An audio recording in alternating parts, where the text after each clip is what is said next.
I was sitting at an upscale cafe with my husband and my brother. While they went to pay the bill, a nervous-looking stranger with worried eyes walked up to me, placed a walnut wooden box in my hands, and whispered, "Don't sign any papers. Don't trust them. Tonight. You'll need this to survive." Before I could even stammer a question, he disappeared into the crowd. I slipped the box into my bag, trying to stay calm when my husband returned with a fake smile on his lips. When we got home and I finally opened the hidden compartment at the bottom of the box, I completely froze. Honestly, it means the world that you chose to spend your time here. Now, please share which city or country you're watching from in the comments below. I want to know how far this story has traveled. One thing to note. While this story includes fictionalized details crafted for storytelling and educational purposes, and any similarities to actual names or locations are purely coincidental, the core message I'm delivering, that's something I hope stays with you long after you finish listening. The wine bar smelled like oak and overpriced Pinot Noir, and my husband was lying to me. I could see it in the way Reed leaned forward across the table, his hands folded like a man deep in prayer. His voice was soft, almost tender. "Rowan. Honey. I hate seeing you like this. Exhausted. Stretched too thin. The vineyard is too much for one person." I wrapped my fingers around my wine glass and forced a thin smile. "I'm managing." "Are you?" He reached across the table and placed his hand over mine. His palm was warm, steady, the kind of touch that should have been comforting. Instead, it felt like a trap. "You're a teacher, not a businesswoman. Your father left you that vineyard because he loved you, but he never expected you to run it alone. It's okay to let it go. Let it go." The words hit like stones. Ashford Vineyard wasn't just land. It was 50 acres of rolling hills and ancient vines. A white Victorian house. A cellar full of bottles older than I was. It was my father's legacy. The place he'd poured his heart into after my mother died. And now Reed wanted me to sell it. $8.50 million. He continued, his thumb brushing over my knuckles. "That's more than enough to start over. We could buy a house by the coast. Travel. You wouldn't have to worry about harvest seasons or payroll. We could finally breathe." I pulled my hand away. I said, "I'm managing." Reed's jaw tightened just for a second. Then the smile returned. "I'm not trying to pressure you. I'm trying to help." Across the table, my brother Sterling cleared his throat. He'd been sitting there the whole time, silent as a shadow, watching me like a predator watches prey. Sterling was 10 years older than me, broad-shouldered and sharp-eyed. We shared a father, but different mothers. When our father died 4 years ago, Sterling had received $500,000 in cash. I'd inherited the vineyard. Sterling burned through his inheritance in less than 2 years. Bad investments. A Bitcoin crash. Now he was broke and desperate. Rowan, Sterling said, his voice grally. "Reed is right. You're in over your head. Property taxes are killing you. If you wait too long, you'll lose everything." "I'm not selling," I said. Sterling's eyes narrowed. "You're being stubborn." "I'm being loyal." "Loyal to what, a dead man?" I stood up my chair, scraping loudly. A couple at the next table glanced over. "I didn't care. I need some air," I said, grabbing my purse. Reed stood too. "Rowan. Wait. I'll be right back." Outside, the October night was cool and sharp, carrying the scent of eucalyptus from the street. Downtown Napa was quiet. A few tourists strolling past shops, laughter drifting from a nearby tasting room. I headed toward the parking lot behind the building, my heels clicking against the pavement. The lot was poorly lit. Just a single flickering street lamp. My car, a dusty blue Subaru Outback, was parked near the back fence beneath an old oak tree. I'd learned to park in the shadows after my father died. It felt safer. But tonight, the shadows didn't feel safe. I stopped halfway across the lot. Someone was watching me. I could feel it. I turned. Nothing. Just empty cars and the distant hum of Highway 29. Then I saw him. A figure stood near the far edge of the lot, half hidden in the yellow light. A man tall wearing a faded denim jacket. He wasn't moving. Just watching. "Hello," I called out, trying to sound braver than I felt. No response. I took a step back toward the wine bar keys gripped tight in my hand. "Can I help you?" The figure stepped forward. My pulse spiked. I turned and hurried toward my car, fumbling with the key fob. The locks clicked. I yanked the door open. "Wait." The voice was rough but not threatening. I froze. The man stopped a few feet away. Hands raised. Palms out. Up close. I could see his face weathered, lined with deep creases. A grey beard covering his jaw. Late 60s maybe. His eyes were tired but urgent. "I'm not here to hurt you," he said. "Then stay where you are." My phone was in my purse. I should call 911. But something stopped me. "My name is Eddie," the man said. He reached into his jacket slowly and pulled out a small wooden box. Polished walnut about the size of a jewelry box with something carved into the top. "I have something for you." I stared at the box. "I don't know you." "I know. But I know your husband and I know what he's planning." My chest tightened. "What are you talking about?" Eddie glanced toward the wine bar. Then back to me. His voice dropped. "Your husband is planning to kill you." The words didn't make sense. They hung in the air, too impossible to process. "That's insane," I said. But my voice cracked. "Open this when you're alone," Eddie said, holding out the box. "Everything you need is inside. But you have to trust me. Don't tell anyone. Not your husband. Not your brother. No one." "Why would I trust you?" Eddie's jaw tightened. "Because if you don't, you'll be dead by the end of the week." Before I could respond, he set the box on the hood of my car and stepped back into the shadows. I blinked and he was gone. I stood there, heart pounding. Then I grabbed the box, climbed into my car, and locked the doors. My hands shook as I started the engine. I didn't look at the box. Not yet. I just drove. The road out of Napa was dark, bordered by vineyards stretching into the Black Hills. I kept checking the rear view mirror. And then I saw it. A black sedan maybe 3 car lengths back. My stomach dropped. I sped up. The sedan sped up. I made a sharp right onto a side road cutting through a vineyard. Gravel sprayed. The sedan followed. I turned again. This time onto an access road I barely knew. My Subaru rattled. But I didn't slow down. When I checked the mirror again, the sedan was gone. I forced myself to breathe. "You're paranoid." But Eddie's words echoed. "Your husband is planning to kill you." By the time I pulled into my driveway, my nerves were shot. The white Victorian sat dark against the sky except for the porch light. I'd left in a hurry. No other lights. Now the darkness felt wrong. I grabbed the box, ran up the porch steps, fumbled with the keys. The lock finally gave.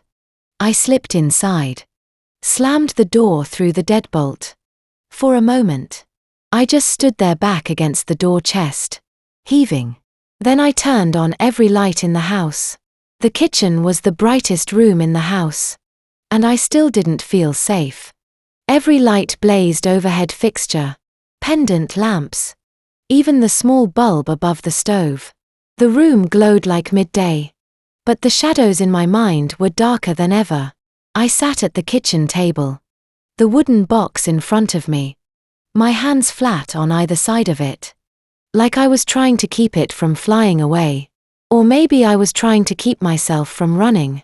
The box was beautiful in a way that felt wrong. Polished walnut. Smooth as glass with careful joinery at the corners. Carved into the top an elegant script were 5 words. Truth will prevail. 2024. I didn't want to open it. But Eddie's voice echoed in my head. Your husband is planning to kill you. I took a breath and lifted the lid. Inside, nestled in dark velvet, were 3 things: a gold wedding band, a micro SD card no bigger than my thumbnail, and a folded piece of paper covered in cramped handwriting. The wedding band stopped me cold. It was Reed's ring. The one he wore every day. The one that never left his finger except when he showered. I'd seen it 1,000 times. The brushed gold surface. The slight wear along the edges. But this ring was heavier than I remembered. I picked it up. Turning it slowly under the light. The engraving inside was still there. Worn. But legible. Forever. M and R. Our initials. Our promise. I almost put it down. Then I felt it. A faint ridge along the inner band. Barely noticeable unless you were looking for it. I pressed gently and the ring twisted open. A hidden compartment so small I would have missed it if I hadn't been searching. Inside a tiny slot held the SD card in place. And beneath it, the paper had been folded impossibly tight. My hand shook as I unfolded the letter. The handwriting was precise. Careful. The kind that comes from someone who doesn't write often, but wants every word to count. I read it once. Then twice my heart, hammering harder with each line. Dear Rowan. My name is Eddie Caruso. I am Reed's father. 35 years ago, I abandoned my wife and 3-year-old son because I was an alcoholic. I was a coward. I have been sober for 11 years. But I can never undo the damage I caused. 3 years ago, I begged Reed to forgive me. He allowed me to work at the vineyard. Not as his father, but as an employee. A handyman. Someone invisible. I thought I could rebuild our relationship slowly. I thought he had become a good man.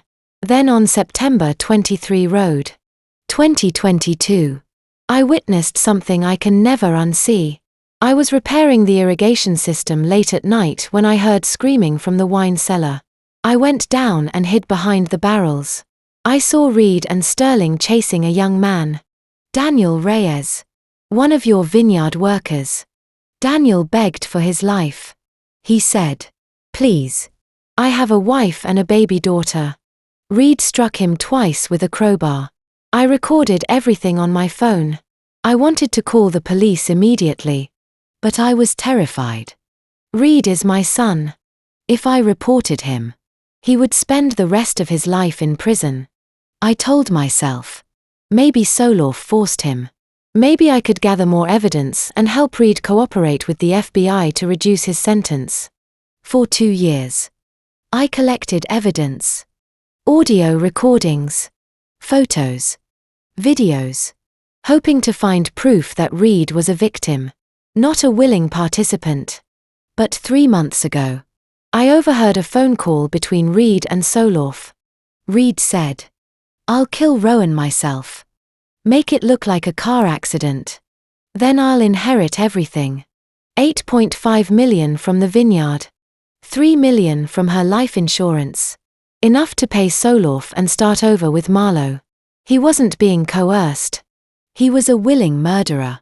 That was the moment I knew I cannot save my son. But I can save you. I failed as a father. I will not fail as a human being. Daniel Reyes had a 2-year-old daughter who will grow up without her father because of my son. I will not let another innocent person die. Contact FBI agent Sawyer Reed. 41555500147. Give her the SD card. Testify. Survive. I am sorry I could not protect you sooner. Eddie Caruso. I read the letter 3 times before it sank in. Eddie was Reed's father. Reed had killed someone. A vineyard worker named Daniel Reyes. A man with a wife and a baby daughter. And now Reed was planning to kill me. My stomach lurched. I shoved back from the table and stumbled to the sink, gripping the edge until my knuckles went white. I didn't throw up. But I came close. When I could breathe again, I returned to the table and picked up the SD card. My laptop was still on the counter where I'd left it that morning. I grabbed it, sat back down, and plugged in the card. The screen lit up. A folder appeared for Rowan. Inside were dozens of files. I clicked on the folder properties. 47 audio recordings. 89 photographs. 12 videos. My hand hovered over the mouse. Part of me wanted to slam the laptop shut, throw the card in the trash, pretend I'd never seen it. But I couldn't. I clicked on the first video file. The timestamp read September 17th, 2024. 1 month ago. The screen filled with grainy footage. Security camera quality taken from a hidden angle. Reed stood in what looked like a storage room talking to Sterling. Their voices were muffled, but clear enough. Sterling Soloff called. The buyers confirmed. 200 million. Thursday, October 19th. Oakland Port Pier 47. Reed. Good. But we have a problem. Rowan's asking questions. She saw the delivery truck last week. If she starts digging, Sterling, then we handle it same way we handle Daniel. Reed car accident. Highway 29M marker 52. I'll cut the brake line Wednesday night. She'll be gone by Friday morning. The video ended. I sat frozen. My hands locked on the laptop. My vision blurred. I couldn't feel my legs. Reed was going to kill me. Not in some vague distant future. This week. Wednesday night. 2 days from now. I clicked on the next video. The timestamp was recent October 15th, 2024. Yesterday. The screen showed Eddie's face lit by a single desk lamp. His voice was low, urgent. Rowan. If you're watching this, you've read my letter. I know this is overwhelming, but you don't have much time. Tonight. At exactly 11:47 p.m. You need to go to the wine cellar. That's when the security system shifts between camera feeds. There's a 3-nut blind spot. That's your window. Go to row 7. Find bottle 217 Chateau Margaux 1996. Turn it clockwise. 3 full rotations. You'll understand when you do it. Reed and Sterling have been using your vineyard for something much worse than you realize. The evidence is there. But you have to move fast. Trust FBI agent Sawyer Reed. Her number is in my letter. She's been investigating Sakaloff for 3 years. She'll protect you. I'm sorry. Rowan. I wish I could do more. But this is all I have. Please survive. The screen went black.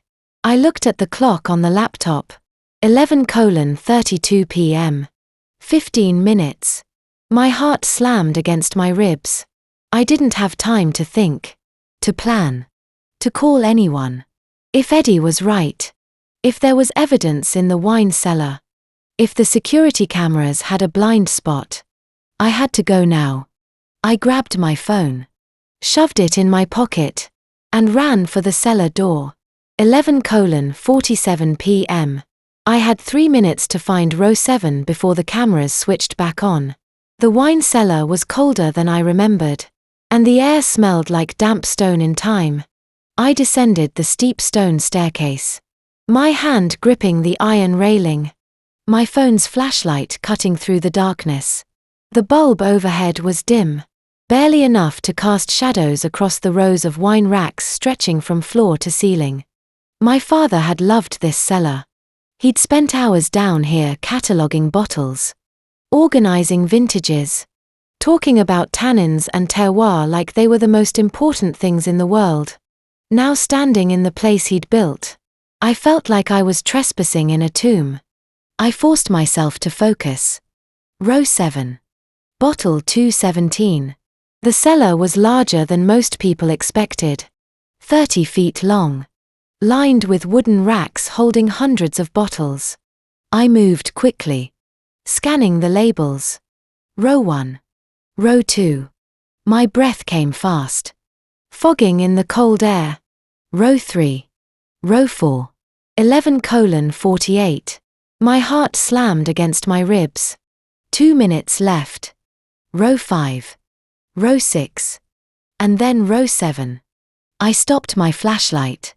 Sweeping across the bottles. Most were California wines. Napa Cabernet. Oregon Pinots.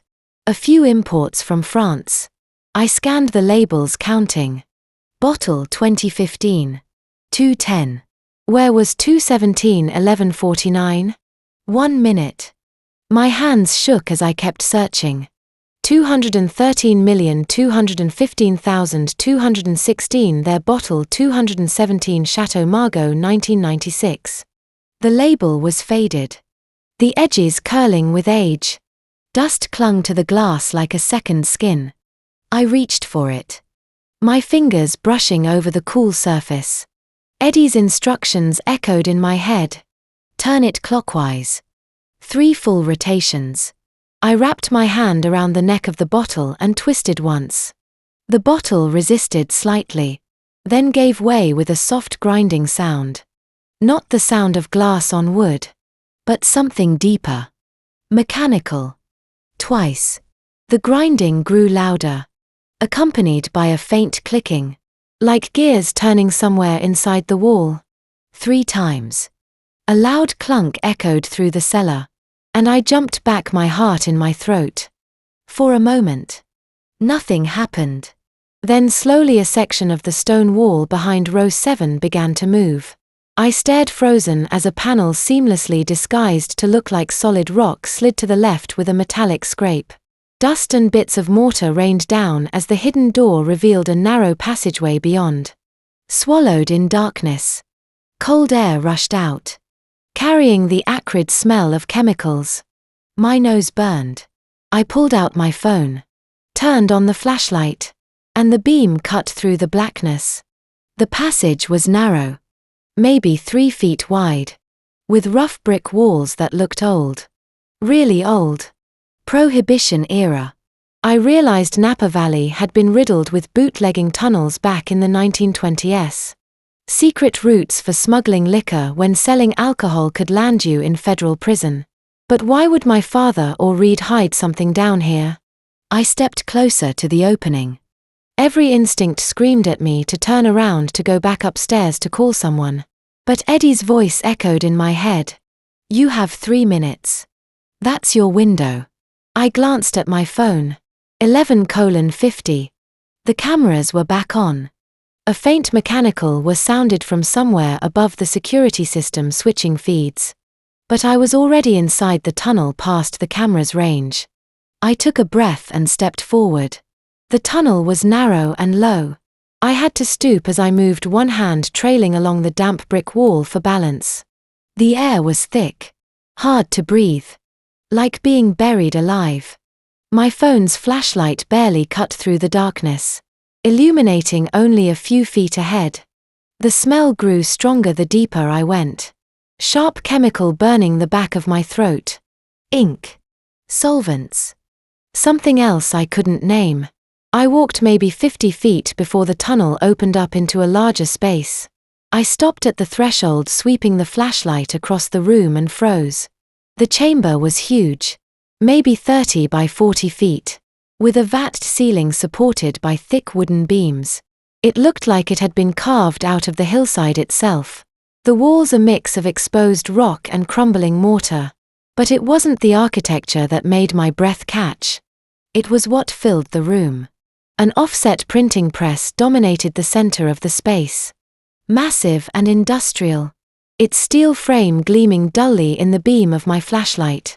It was the kind of machine you'd see in a professional print shop, not hidden in a tunnel beneath a vineyard. Beside it sat stacks of paper. Special paper. I realized my stomach sinking. Cotton linen blend. The same kind used to print US currency. Bottles of chemicals lined makeshift shelves along one wall. Inks. Solvents. Fixing agents. All labeled in neat handwritten script. And beyond that, stacked on wooden pallets like cargo in a warehouse, were bundles of $100 bills wrapped in plastic. Shrink-sealed. Ready to ship. Fake $100 bills. Millions of dollars worth. I moved closer. My legs unsteady. And spotted a ledger book on a metal desk shoved against the far wall. I flipped it open, my pulse hammering in my ears. The entries were meticulous. Dates. Quantities.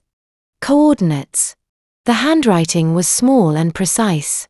Almost clinical. One name appeared over and over. NS. And at the top of the most recent page in bold letters. Nikolai Sakharov. Total production $47 million 36 months. Next shipment October 19th. 2024. Oakland Port Pier 47. $200 million 4 days from now. My hands shook as I pulled out my phone. No signal down here. Of course not. But I could take pictures. Document this. Prove it was real. I snapped photos of the press. The paper. The chemicals. The pallets of fake bills. The ledger page after page of evidence. My hands were shaking so badly that half the photos came out blurred. But I didn't care. I just kept clicking. Desperate to capture everything before. Footsteps. I froze the phone. Still raised my thumb. Hovering over the screen. The sound was faint. But unmistakable footsteps echoing through the tunnel. Not from the direction I'd come. From somewhere else. Another entrance. Voices followed. Low. Muffled.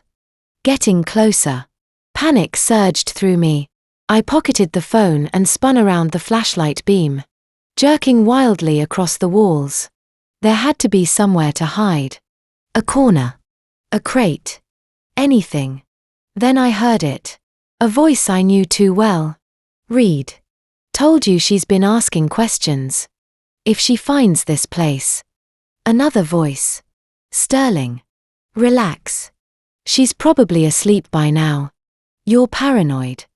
I'm not paranoid. I'm careful. There's a difference. The voices were getting closer. 20 feet away. Maybe less. I looked around frantically. There was an air duct grate set high in the wall. Maybe 8 feet off the ground. It was small. Barely 2 feet square. But it was open. The metal slats rusted and bent. I didn't think. I just moved. There was a wooden crate near the wall stamped with Cyrillic letters I couldn't read. I dragged it beneath the grate. The wood scraping loudly against the concrete floor. I winced at the noise and climbed on top. The duct was higher than I thought. I had to stretch my fingertips. Barely catching the edge. I pulled myself up my arms. Screaming in protest. And squeezed through the narrow gap. The duct was dark and cramped the metal cold against my skin. I crawled forward a few feet. Just far enough to get clear of the opening and pressed myself flat. Below me. The voices grew louder. Reed and Sterling stepped into the chamber. I pressed myself flat against the cold metal of the air duct. Barely breathing. And watched them through the rusted grate below. Reed stood in the center of the chamber. Hands on his hips. Surveying the room like a king inspecting his kingdom. Sterling moved to the desk. Flipping through the ledger I'd just been photographing. The overhead light. A single bare bulb hanging from the ceiling. Cast harsh shadows across their faces. I didn't dare move. The duct was cramped. Maybe 6 feet long and 2 feet wide.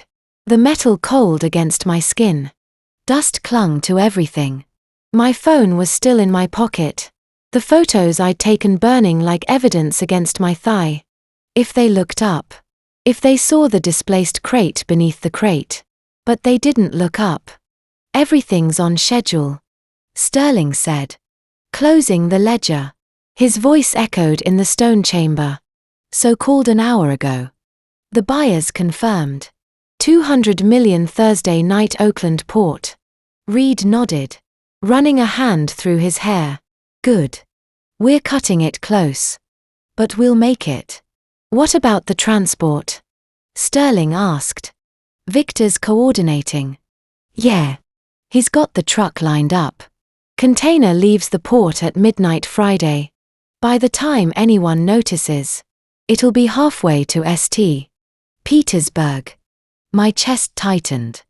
St. Petersburg. Russia. This wasn't just a local operation. This was international.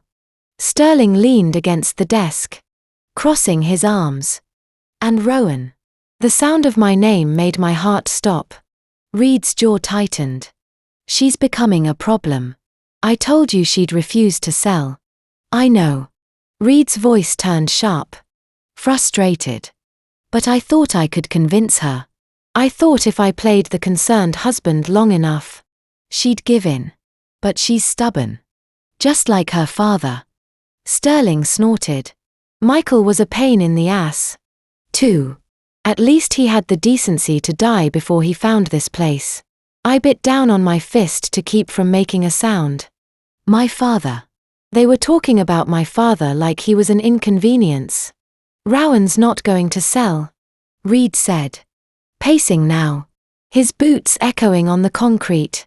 Which means we move to plan B. Sterling straightened. You sure that's a big step? It's the only step. Reed stopped turning to face him.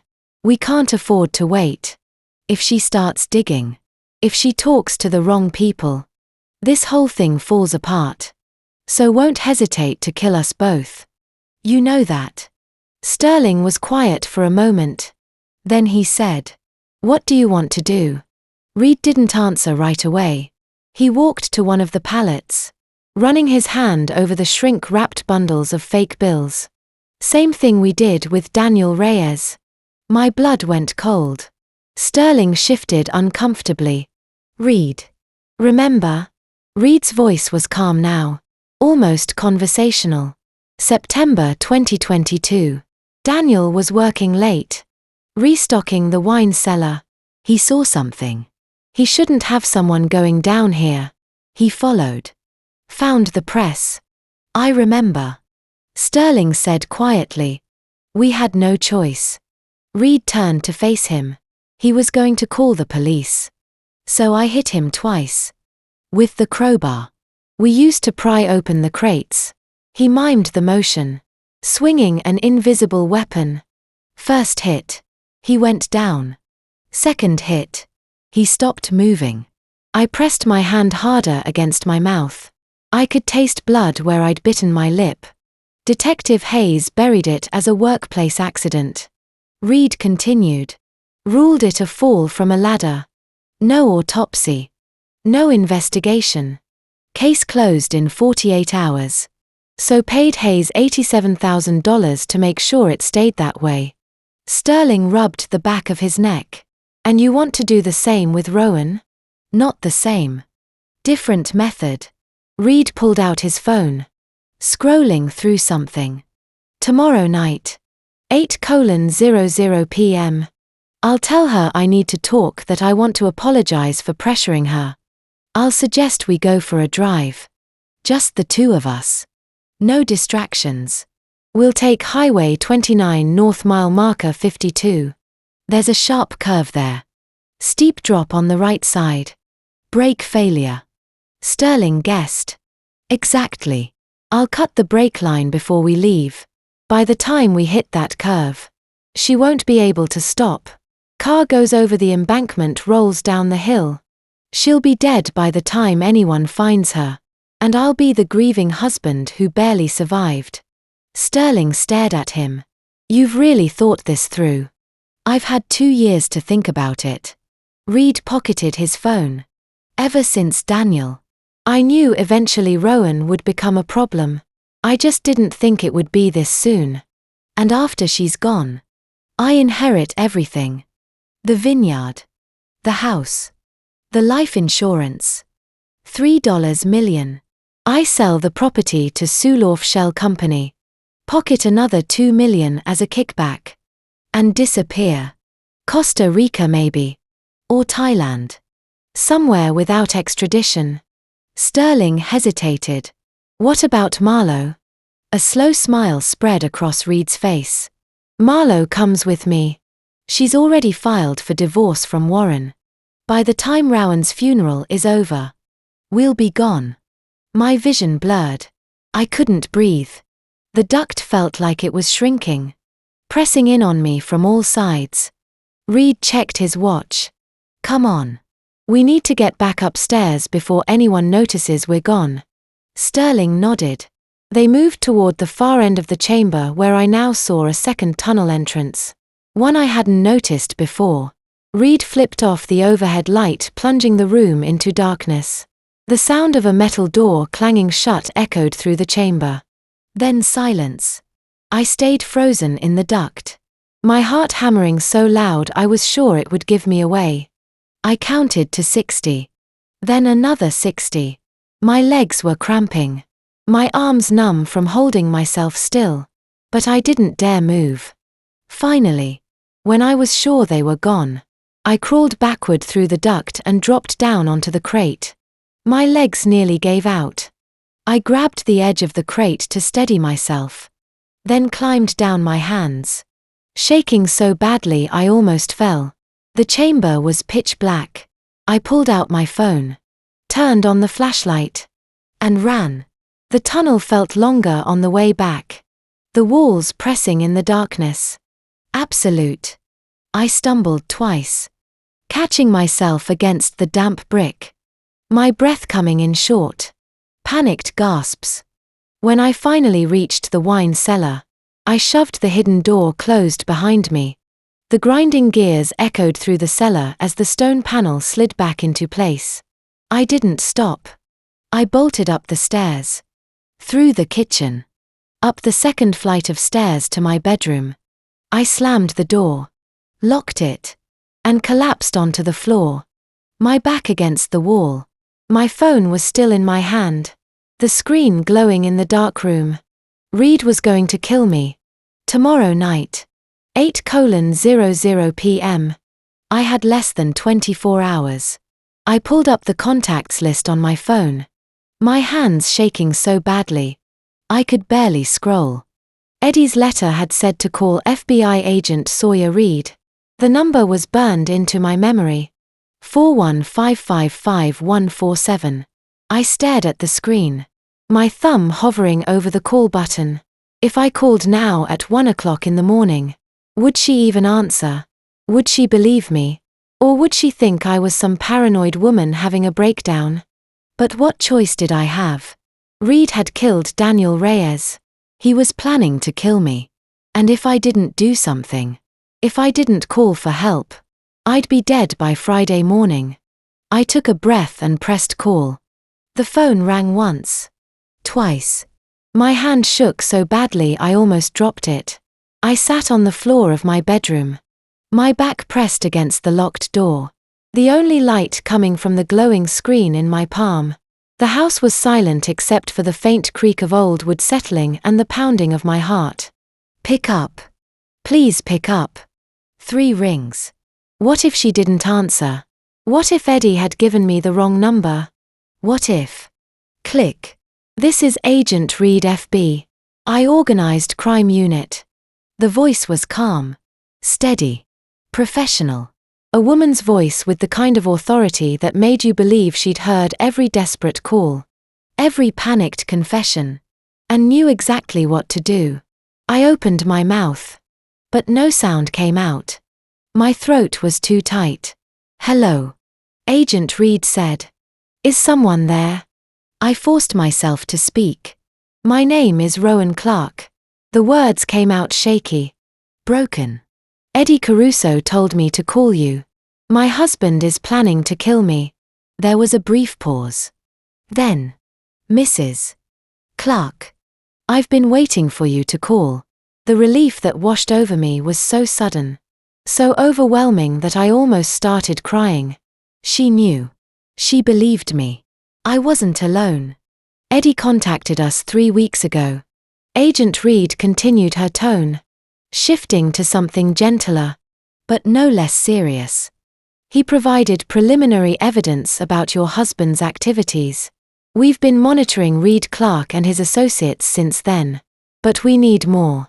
We need you. He's going to kill me tomorrow night, I said, my voice breaking. 8:00 p.m. Highway 29M marker 52. He's going to cut the brake line on my car and make it look like an accident. How do you know this? I told her all of it. The wooden box Eddie had given me. The micro SD card. The wine cellar. The hidden tunnel. The counterfeiting operation. $47 million in fake bills. The printing press. The ledger with Solof's name.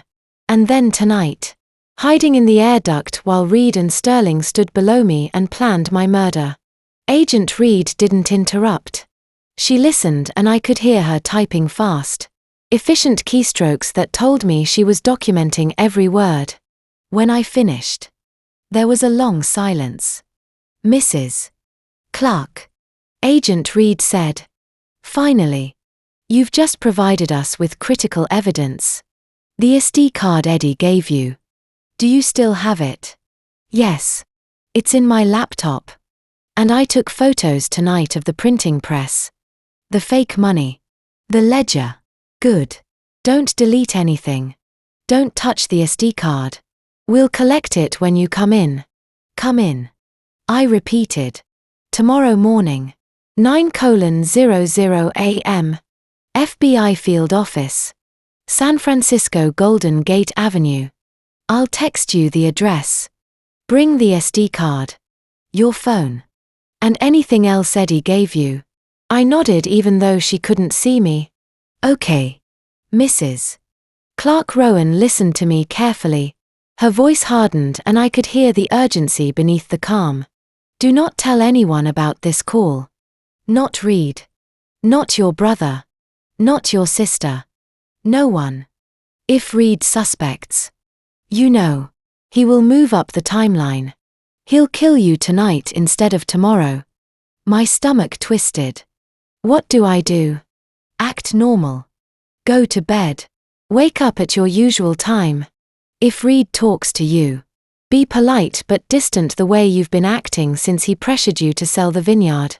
Don't give him any reason to think you've discovered his plan. But what if I couldn't finish the sentence?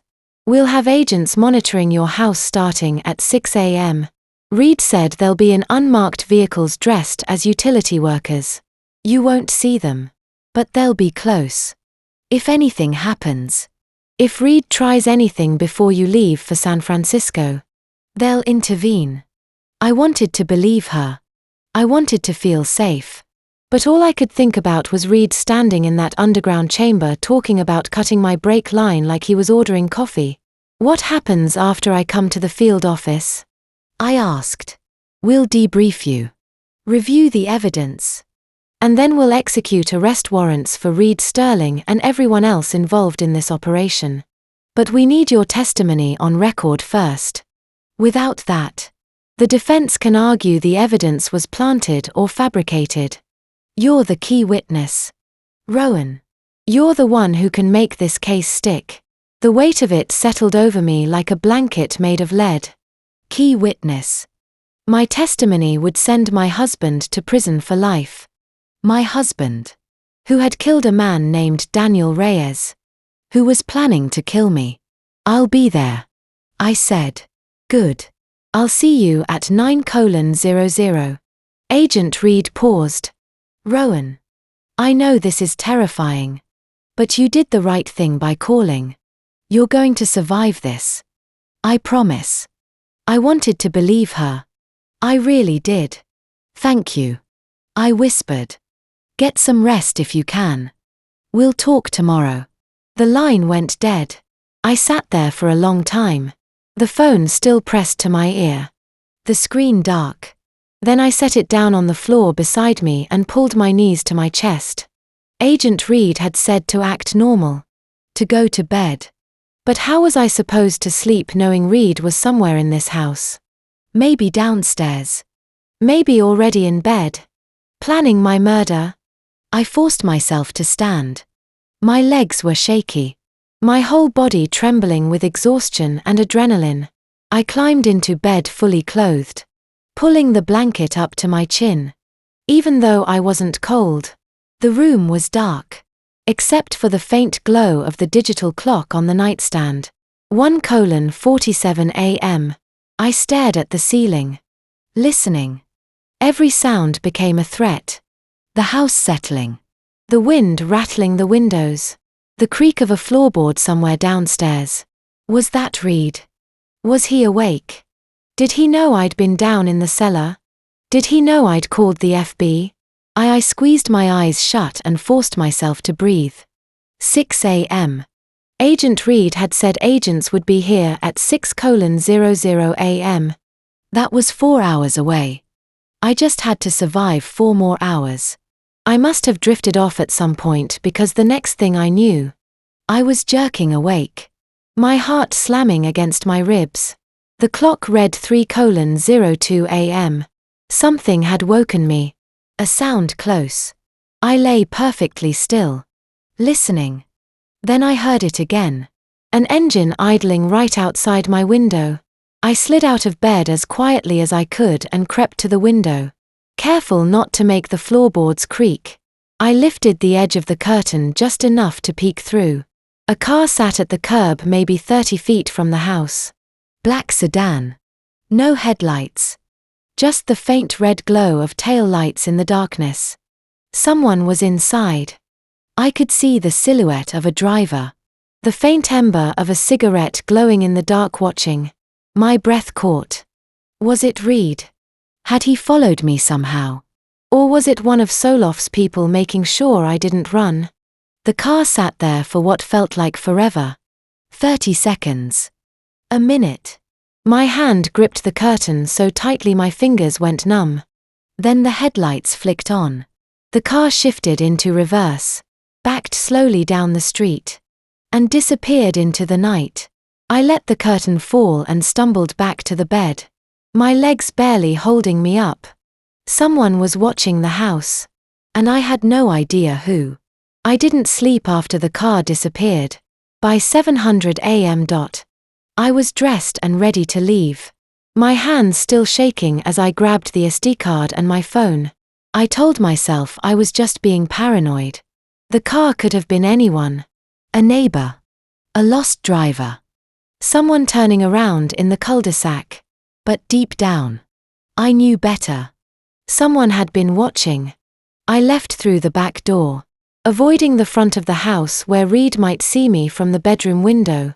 My Subaru was parked in the driveway covered in morning dew. I climbed in, locked the doors, and pulled out onto the empty street. The drive to San Francisco took 90 minutes. But it felt like seconds. I kept checking the rear view mirror, looking for the black sedan. Every car behind me felt like a threat, but nothing followed. By the time I parked near the FBI field office on Golden Gate Avenue, my hands HDHD from gripping the steering wheel. The building was imposing concrete and glass unmarked except for a small plaque by the entrance. I walked through the revolving doors and up to the security desk where a stern-faced officer checked my ID and made a call. "Mrs. Clark," he said. "Someone will be down to meet you." I waited in the sterile lobby, my heart pounding until an elevator opened and a woman stepped out. Agent Sawyer Reed was exactly as I'd imagined from her voice. Mid to late 40s, with short grey hair and sharp, intelligent eyes that seemed to take in everything at once. She wore a dark blazer over a white blouse, her FBI badge clipped to her belt. "Mrs. Clark," she said, extending a hand. Her grip was firm, steady. "Thank you for coming." I nodded, not trusting my voice. Reed led me to the elevator and up to the 4th floor. We walked down a hallway lined with closed doors until we reached a conference room near the end. Inside, a man was already seated at a long table. a laptop open in front of him. "This is Agent Logan," Reed said as she closed the door behind us. "He's our tech specialist." Logan looked up and nodded. He was maybe 40 with dark hair, graying at the temples, and wire-rimmed glasses. "Mrs. Clark," he said quietly. "I'm sorry for your loss." I wasn't sure what he meant. I hadn't lost anyone yet. But I nodded anyway and sat down. Reed took the seat across from me, folding her hands on the table. "I know this is overwhelming, but I need you to tell me everything. Start with the box." So I did. I told her about Eddie appearing in the parking lot, the wooden box with the ring and the SD card, the letter explaining who he was. I told her about the wine cellar, the hidden tunnel, the counterfeiting operation, $47 million in fake bills stacked on pallets. And then I told her about hiding in the air duct listening to Reed and Sterling plan my murder. When I finished, Reed and Logan exchanged a look. "This is it," Logan said quietly, taking the SD card from my trembling hand and sliding it into his laptop. "This is what we've been waiting for." The laptop chimed. A folder appeared on the screen. Logan clicked through the files, his eyes scanning rapidly. 47 audio recordings, 89 photographs, 12 videos. He looked up at Reed. "This is enough to indict Reed Clark for murder, counterfeiting, conspiracy, and a dozen other charges." Reed leaned forward. "Mrs. Clark Rowan, you've just given us everything we need. But we still need your testimony. You're the one who witnessed the operation firsthand. You're the one who heard Reed confess to killing Daniel Reyes." I swallowed hard. "What happens now?" My phone buzzed on the table. I glanced down. A text message from a number I recognized. "Quinn Rowan. I need to talk about Reed. I can't hide anymore." Reed's eyes sharpened. "Who is that?" "My sister," I said. "My half-sister. Quinn." Reed reached for the phone, reading the message. "Does she know about Reed's plans?" "I don't know. We haven't been close since our father died." Reed stood. "Call her. Tell her to meet us now." "Where?" "We'll send agents to pick her up. Tell her to wait at her apartment. Don't explain anything over the phone." My hands shook as I typed back. "Where are you?" "FB. I wants to talk." 3 dots appeared. Then, "I'm at home. Please. Rowan. I'm scared." Reed was already on her phone giving orders. "Send a team to Quingay's address. Bring her to the safe house in Napa. No sirens. No marked vehicles." She hung up and looked at me. "We'll take you both to a secure location. If Quinn has information, we need to hear it before Reed realizes what's happening." 2 hours later, we were in a small ranch-style house on the outskirts of Napa, surrounded by empty fields and a single dirt road. The place was plain beige walls, basic furniture, heavy curtains drawn over every window. 2 agents I didn't recognize stood guard outside. Quinn arrived in the back of an unmarked sedan. When she stepped out, I barely recognized her. She looked smaller than I remembered, her face pale, her eyes red and swollen. She wore jeans and an oversized sweater, her hair pulled back in a messy ponytail. "Rowan," she whispered when she saw me. I didn't move. I didn't know what to say.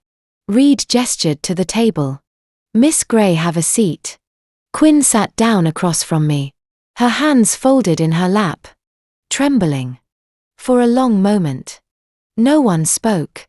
Then Quinn broke. "I owe Reed money," she said, her voice cracking. $150,000. I borrowed it in 2021 to open a real estate company. It went bankrupt in 2022. Tears streamed down her face. "He threatened me. He said if I didn't pay him back, he'd report me to the IRS. I falsified my income on the loan application. It's a federal crime. He said I'd get 5 years in prison. Reed's expression didn't change. And he made me spy on you, Quinn said, looking at me. For 2 years. He told me to report your schedule, your phone calls, your emails. He wanted to know everything you were doing. I didn't want to row. I swear. But I was so scared. Last night. Reed interrupted. Did Reed contact you? Quinn nodded. Wiping her eyes. He called me at midnight. He said. Tomorrow night. 8:00 p.m. Highway 29. Car accident. Keep your mouth shut or you'll go to prison with me. And she looked at me. Her voice breaking. I knew what he meant. He was going to kill you. And if I told anyone, he'd destroy me. The room was silent, except for the sound of Quinn's quiet sobs. Reed leaned forward. Miss Gray, you've just admitted to multiple federal crimes. Bank fraud, tax evasion, obstruction of justice. You're looking at 10 to 15 years in prison. Quinn's face went white. But Reed continued. If you cooperate, if you testify against Reed, provide evidence, and sign a cooperation agreement, the U.S. Attorney will recommend a reduced sentence. 6 years. Parole eligible after 4, Quinn stared at her. 6 years? You'll serve time, Reed said bluntly. But you'll also be helping us take down a major criminal organization. That counts for something. Quinn looked at me. Rowan. I'm so sorry. I know I don't deserve your forgiveness. But I had to tell you. I couldn't let him kill you. I didn't answer. I couldn't. Part of me wanted to scream at her, to blame her for every sleepless night, every moment of fear. But another part of me saw the truth. She'd been trapped just like I was. Reed slid a document across the table. This is the cooperation agreement. Read it. Sign it. And then we'll collect the evidence from your apartment. Quinn picked up the pen, her hand shaking, and signed. The safe house smelled like stale coffee and disinfectant. I sat across from Quinn in the small living room, watching her fidget with the edge of her sweater. Reed and Logan stood near the door, ready to move. It was 11:30 in the morning on October 17th, and we were about to drive to Quinn's apartment in Napa to collect evidence that might help build the case against Reed. Quinn looked exhausted. Dark circles shadowed her eyes, and her hands trembled slightly as she set down her mug.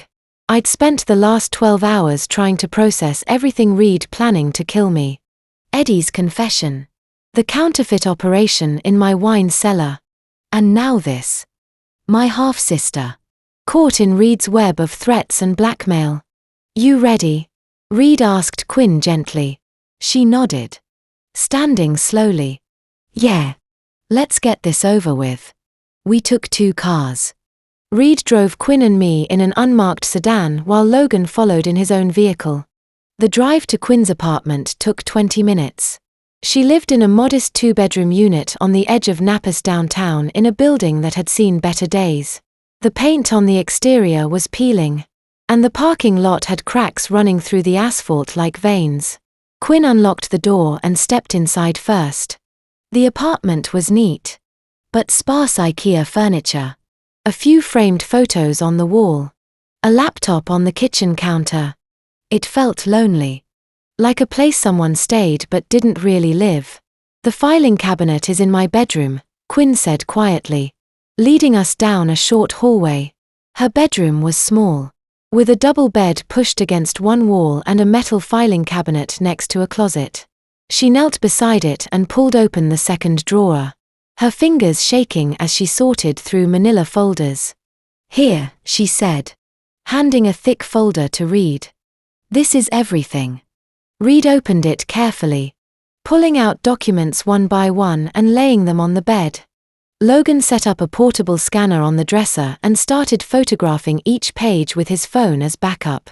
The first document was the loan contract dated March 15th, 2021.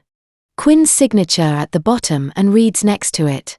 $150,000 with an 8% annual interest rate due in full by March 15, 2024. I read the terms twice. My stomach twisting. Reed had lent her the money that probably wasn't even his. Knowing what I knew now about his criminal ties. Why did you need this much? I asked. Unable to stop myself. Quinn didn't look at me. I wanted to start a real estate company. I thought I could make it work. I had clients lined up, a business plan. But the market shifted in 2022 and everything fell apart. I lost it all within a year. Reed pulled out the next document. A payment ledger handwritten in Quinn's neat script. She'd made 5 payments over 2 years totaling $30,000. The remaining balance $120,000. That's a lot of money to still owe. Logan said. Scanning the ledger. I know. Quinn whispered. I tried. I worked 2 jobs. But Reed kept raising the interest, adding fees I didn't understand. It was never enough. The next stack of papers made my blood run cold. 37 printed emails. All from Reed's personal account. Spanning from January 2022 to September 2024. Reed handed me the first one. And I forced myself to read it. Quinn. You're 3 months behind. Pay up by March 2024 or I'll report your tax fraud to the IRS. You falsified your income on the 2021 return. That's a federal crime. Minimum 5 years in prison. Don't test me. Reed. My hands started shaking. I flipped to the next email. Then the next. They were all the same threats. Ultimatums. Reminders of what would happen if Quinn didn't pay. Some were short and blunt. Others were long, detailing exactly how Reed would destroy her life if she didn't comply. He threatened you for 2 years. I said. My voice barely above a whisper. Quinn finally looked at me. Tears streaming down her face. I didn't know what to do. Rowan. I couldn't go to the police. I thought if I just kept trying to pay him back, he'd leave me alone. But he never did. He kept asking for more. Logan finished scanning the last email and closed his laptop. This is solid evidence, he said to Reed. Financial coercion. Extortion. Blackmail. Reed used her desperation against her. Reed nodded, his expression grim. Quinn. You're both a victim and an accomplice in this situation. You helped Reed by staying silent about things you witnessed. Things that could have stopped him sooner. But the court will take your cooperation into account. You signed the agreement with us. That counts for something. Quinn wiped her eyes with the back of her hand. I know I should have come forward earlier. I was scared. I still am. Reed pulled out a formal document from his briefcase. A cooperation agreement between Quinn and the FBI. He laid it on the bed next to the evidence. This states that you'll testify against Reed and provide any additional information we need. In exchange, the prosecutor will recommend a reduced sentence. Do you understand? Yes. Quinn said softly. Sign here. She picked up the pen Reed offered and signed her name at the bottom of the page. Her hand was steady this time. I stood there watching, feeling a strange mix of anger and guilt. Anger at Reed for manipulating Quinn, for turning my family against me. But also guilt. Guilt that I hadn't noticed. Hadn't asked her if she was okay. Hadn't been there when she needed help. I'm sorry, I said suddenly. The words came out before I could stop them. Quinn looked up surprised. You're sorry. Rowan. I'm the one who I know, I interrupted. But I should have known something was wrong. I should have been a better sister. She didn't say anything for a moment. Just stared at me with red-rimmed eyes. Then she shook her head slowly. You couldn't have known. Reed made sure of that. Reed packed up the documents and handed the folder to Logan. We're done here. Let's head back to the safe house. As we walked out of the apartment, I glanced back at Quinn. She looked smaller somehow. Like the weight of everything had finally caught up with her. I wanted to forgive her, to tell her it would all be okay. But I couldn't. Not yet. Because the truth was, I didn't know if I'd ever be able to fully trust her again. We returned to the FBI field office just after 2 o'clock in the afternoon. My head was still spinning from everything we'd found at Quinn's apartment. The loan documents. The threatening emails. The evidence of Reed's systematic manipulation. Reed led me to a small conference room with a large monitor mounted on the wall. Logan set up his laptop and connected it to the screen.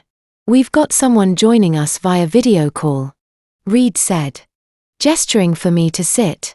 "Reed Keller. He was your father's attorney." The name hit me like a punch to the chest. Reed Keller had handled my father's estate after he died in 2020. I remembered him vaguely. A tall man in his 60s with silver hair and a kind smile. He'd walked me through the probate process, explained the terms of the will, made sure everything was transferred properly. Or at least that's what I'd thought at the time. Logan clicked a few keys and the screen flickered to life. A moment later, Reed Keller appeared sitting in what looked like a law office in New York City. Behind him, Florida ceiling bookshelves were filled with legal texts. He wore a navy suit and wire-rimmed glasses. And his expression was serious. "Ms. Clark," he said, nodding at me through the screen. "I'm glad to see you're safe." Agent Reed briefed me on the situation. "Mr. Keller." I managed my voice tight. "I don't understand. What's this about?" He leaned forward slightly, folding his hands on his desk. "I need to show you something that should have been presented to you 4 years ago. It's about your father's will." Reed handed me a bottle of water. I took a sip, trying to steady myself. Keller continued. "In September 2019, your father, Michael Clark, came to my office in New York to draft his final will and testament. He was very specific about his wishes. The document was notarized by Helen Ortiz, a licensed notary public, on September 1, 2019. I have the original in my possession." He held up a thick document to the camera, then set it down and began reading from it.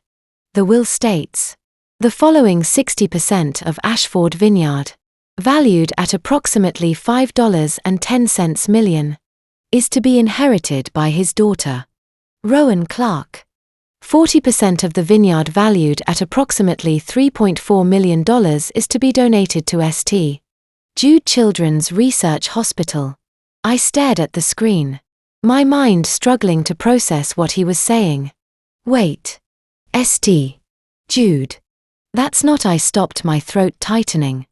"That's not what I was told." Keller's expression softened. "I know. The will you received in 2020 was a forgery." The room seemed to tilt. I gripped the edge of the table, my knuckles white. "Your father wanted to honor his late wife, your stepmother Sarah, who passed away from cancer in 2015. Keller explained. St. Jude was the hospital that cared for her during her final months. Michael wanted to give back. It was his way of keeping her memory alive. Tears stung my eyes. I remembered Sarah. Warm. Patient. Always smiling. Even when she was sick. She'd been more of a mother to me than my biological one ever was. And my father had wanted to honor her. But I'd never known. "So, what happened?" Reed asked, his voice cutting through my thoughts. Keller pulled out another document and held it up to the camera. "This is the will that was filed with the probate court in 2020. It's nearly identical to the original except for one critical difference. St. Jude Children's Research Hospital is completely removed from the list of beneficiaries. Instead, 100% of the vineyard goes to Rowan Clark." Logan zoomed in on the image and I could see the differences side by side. The dates were the same. The signatures looked identical. But the content had been altered.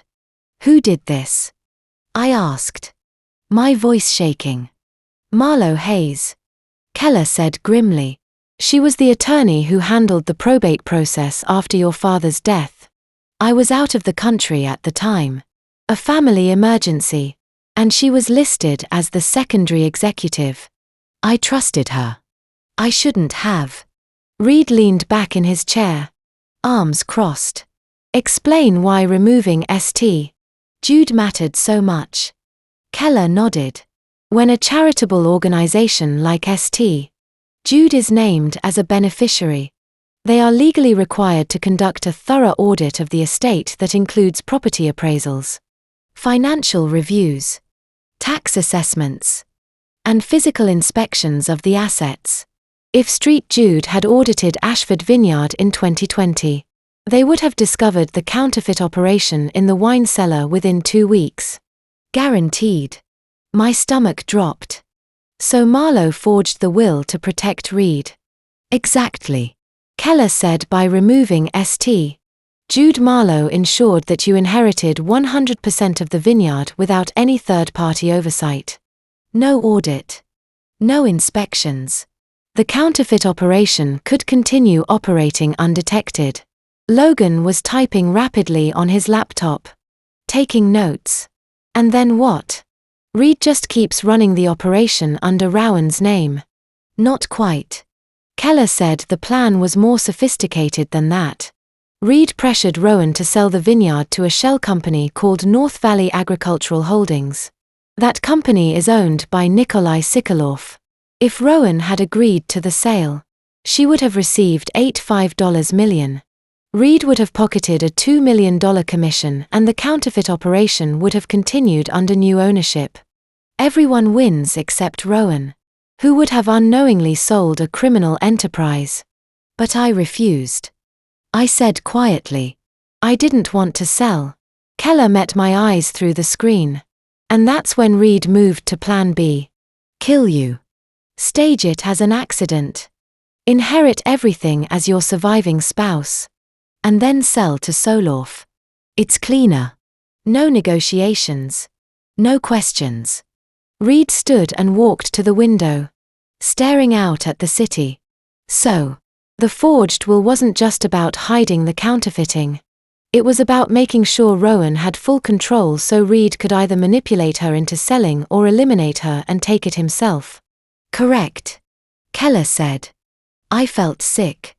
Everything I'd believed about my inheritance, about my father's wishes, had been a lie. Marlo Hayes had stolen from St. Jude. She'd stolen from Sarah's memory. And she'd done it all to protect Reed and his criminal empire. What happens now? I asked. My voice barely audible. Reed turned back to the table. We file the original will with the probate court. St. Jude's legal team will audit the vineyard. That's how we officially expose the counterfeit operation and prove that Marlo forged the documents. It's ironclad evidence. Keller nodded. I'll send you a PDF of the original will along with the notarized certification from Helen Ortiz. I've already contacted St. Jude's legal department. They're ready to move forward.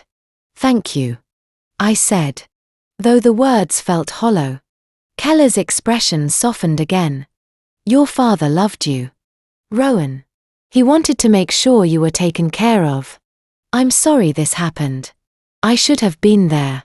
The screen went dark as the call ended. I sat there in silence, staring at the blank monitor. Reed placed a hand on my shoulder. We're going to make this right, he said quietly. I nodded. But I couldn't speak. All I could think about was my father sitting in Reed Keller's office 4 years ago, carefully planning how to honor Sarah's memory. And how Reed, my husband, the man I trusted, had destroyed it all. Logan closed his laptop. Reed. I just got a message from the forensics team. They're ready to exhume Daniel Reyes's body tomorrow morning. Reed nodded. Good. That's task 9. Let's move. I stood slowly. My legs unsteady. Everything was unraveling. And I didn't know if I'd ever be able to put it back together. The Napa County Forensic Office smelled like disinfectant and something metallic I didn't want to think about. Reed and I arrived at 4 o'clock in the afternoon and Dr. Emma Larson met us in the hallway. A tall woman with grey streaks in her dark hair and eyes that had seen too much death. "Agent Reed," she said, shaking his hand. "The exhumation's complete. Follow me." We walked through a maze of corridors until we reached the examination room. Inside, under harsh fluorescent lights, lay the skeletal remains of Daniel Reyes on a steel table. I'd never met him, but I knew he'd had a wife and a daughter. Reed had taken everything from them. Dr. Larson pulled on latex gloves and pointed to the skull. Daniel Reyes died September 23 Road. 2022. Detective Hayes classified it as a workplace accident.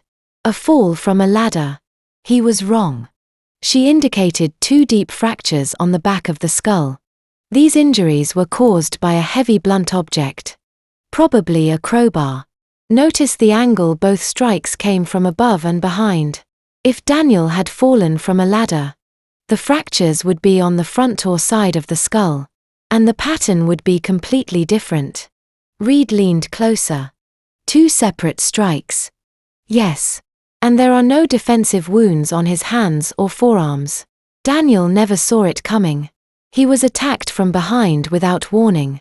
Dr. Larson's voice was clinical, but her jaw was tight. This was murder, Agent Reed. Not an accident. She handed him a thick folder containing the autopsy report and photographs. Reed tucked it under his arm, thanked her, and we left. Outside, Logan was waiting by the car, phone in hand. "Eddie's at the office. He's got something else for you." My stomach twisted. Eddie Caruso, the man who'd handed me a wooden box 5 nights ago and disappeared. Reed's father. The witness who'd stayed silent for 2 years. 20 minutes later, we were back at the FBI field office. Reed led me to a small conference room where Eddie sat hunched over the table, his hands clasped together. He looked older than I remembered. White hair, deep lines carved into his face, eyes red and swollen like he'd been crying for hours. When he saw me, he stood so fast his chair tipped backward and then he dropped to his knees. "I'm sorry," he choked out. "I should have gone to the police 2 years ago. Daniel's daughter deserves justice. I failed her. I failed you." I stood frozen, staring at this broken man on the floor. Reed stepped forward and gently pulled Eddie to his feet. "Sit down. Eddie. We need you to focus." Eddie collapsed into his chair, wiping his face with trembling hands. I sat across from him, my heart pounding. He pulled a small USB drive from his jacket pocket and slid it across the table. This wasn't on the SD card. I kept it separate. I didn't know if I'd ever be strong enough to show anyone. Reed plugged the drive into his laptop. A video file appeared. He hit play. The footage was grainy, shot from a low angle, probably hidden in the wine cellar. The timestamp read September 25th, 2022, 11:52 p.m. 2 days after Daniel's murder. Reed stumbled into frame. Clearly drunk. Sterling leaned against a wooden crate, arms crossed, smirking. Daniel Reyes was weak.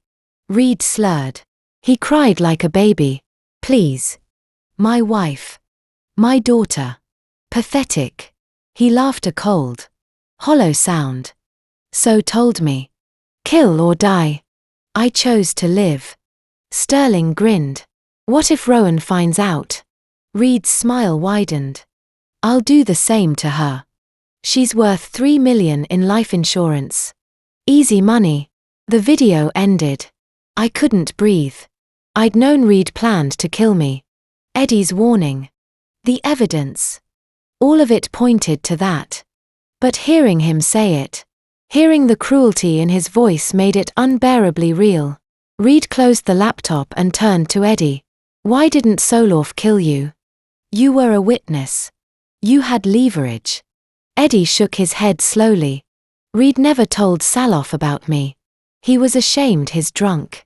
Deadbeat father working as a handyman on his wife's vineyard. He told Salof I was just a temporary worker. Nobody important. No family. I used an old Nokia phone to record everything. No GPS. No internet. And I only went down to the cellar at 11:47 p.m. Logan looked up from his notes. The camera blind spot. Exactly. Eddie said. 3 minutes every night when the cameras went offline. I timed it perfectly. So had no idea I existed until tonight. Logan leaned back in his chair. We hacked Solof's surveillance system last night. That 11:47 p.m. Blind spot. It's a software glitch from 2020. They never bothered to fix it. Reed nodded. That's how you stayed invisible. Eddie's hands trembled. I was a coward. I should have gone to the police when I saw Reed kill Daniel. But I was terrified. Terrified of Solof. Terrified of Reed. Terrified they'd find me and kill me, too. So, I just kept recording. Hoping someone else would figure it out. Then I saw Reed pressuring you to sell the vineyard. And I knew he was going to kill you. So I finally did something. I looked at him. This old man carrying 2 years of guilt who'd risked everything to warn me. I wanted to be angry. I wanted to scream at him for not acting sooner. But all I felt was exhaustion. You saved my life. I said quietly. Eddie's eyes filled with tears. But Daniel's daughter will never get her father back. That's on me. Reed stood. Eddie. You're going to testify. Everything you've recorded. Everything you've told us. It goes into evidence. You understand? I know. Eddie whispered. I'm ready. Reed looked at Logan. Get this video to the prosecutor immediately. And I want to know who Marlo Hayes is sleeping with. Someone else is in Reed's pocket. Logan grinned. Already working on it. Task 10's going to be fun. I stood slowly. My legs unsteady. Eddie looked up at me. His face full of regret and hope. I didn't know if I could forgive him. But he'd given me the truth. And that was more than Reed had ever done. The surveillance van smelled like cold coffee and stale pizza. I sat wedged between Reed and Logan in the cramped back compartment, staring at a wall of monitors displaying grainy video feeds. Outside, through the tinted windows, I could see the entrance to the Silverado Resort, a luxury hotel tucked into the hills of Napa, surrounded by golf courses and vineyards. It was 6 o'clock in the evening, and the sun was starting to dip below the horizon, casting everything in shades of gold and amber. Targets on the move, Logan said, pointing to one of the screens. A black Mercedes pulled into the hotel parking lot. Reed stepped out, straightening his suit jacket. He looked calm, confident, like a man who had everything under control. My chest tightened. That was my husband. The man I'd shared a bed with for 3 years. The man who was planning to kill me. Second vehicle incoming. Another agent said from the front seat. A silver Lexus pulled in beside the Mercedes. A woman got out. Tall mid-40s blonde hair pulled back in a sleek bun. She wore a dark blazer and heels. Marlo Hayes. Reed leaned forward. His eyes locked on the screen. There she is. Who is she to him? I asked. Though I already suspected the answer. More than just his lawyer, Reed said grimly. Watch. On the monitor. Reed walked up to Marlo. They didn't shake hands. Instead, Reed placed his hand on the small of her back, leaning in close as they walked toward the hotel entrance. It was intimate. Familiar. The kind of touch you didn't give a business associate. My stomach turned. Room 307. Logan said. Checking his tablet. She booked it under a fake name. Laura Mitchell. Paid cash. They've been meeting here every 2 weeks for the past 6 months. Reed picked up his radio. Alpha team. You're clear to proceed. Plant the audio device and get out. We need clean recordings. Copy that. A voice crackled back. On one of the monitors, I watched two agents in hotel maintenance uniforms slip into room 307. They worked quickly. One checking the lock, the other planting a small listening device beneath the bedside table. 30 seconds later, they were gone. Logan adjusted the audio settings and suddenly the van filled with the sound of a door opening. Footsteps, muffled voices. Then Reed's voice came through clearly. We need to be careful, he said. Reed's been asking questions. He's got Eddie's recordings. The FBI knows about Daniel. Marlowe's voice was calm, almost cold. Eddie's irrelevant. He's a drunk with no credibility. And Daniel's case was closed 2 years ago. Warren made sure of that. Your husband, Reed said with a bitter laugh. How convenient. Warren did what he was paid to do, Marlowe replied. He classified Daniel's death as a workplace accident. No investigation. No questions. He's been useful. I felt sick. Detective Warren Hayes, Marlowe's husband, had covered up Daniel's murder. He'd taken a bribe and buried the evidence. And now his wife was sleeping with the killer. There was a pause. Then the sound of a bottle opening. Wine probably. I imagine them sitting in that hotel room planning my death over a glass of Cabernet. After tomorrow night. Rowan will be gone. Marlowe said. Car accident on Highway 29 just like we planned. You'll inherit 100% of the vineyard. We sell to Soloff for $8.5 million. I'll divorce Warren. Finally. We can be together. Reed laughed. So wants his cut first.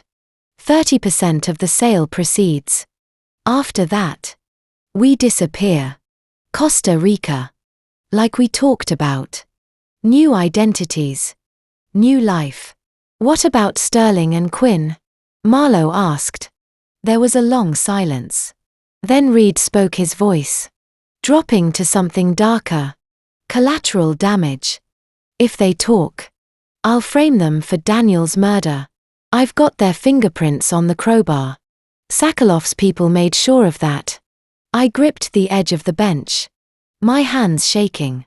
Sterling and Quinn. Reed was willing to throw them under the bus to save himself. He'd manipulated Quinn with debt, pressured Sterling with promises of money. And now he was ready to destroy them both. Reed's jaw tightened. He's planning to pin Daniel's murder on his own brother and Rowan's sister. Logan shook his head in disbelief. This guy's a psychopath.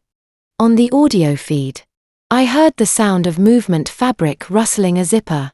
I closed my eyes, not wanting to imagine what was happening in that room.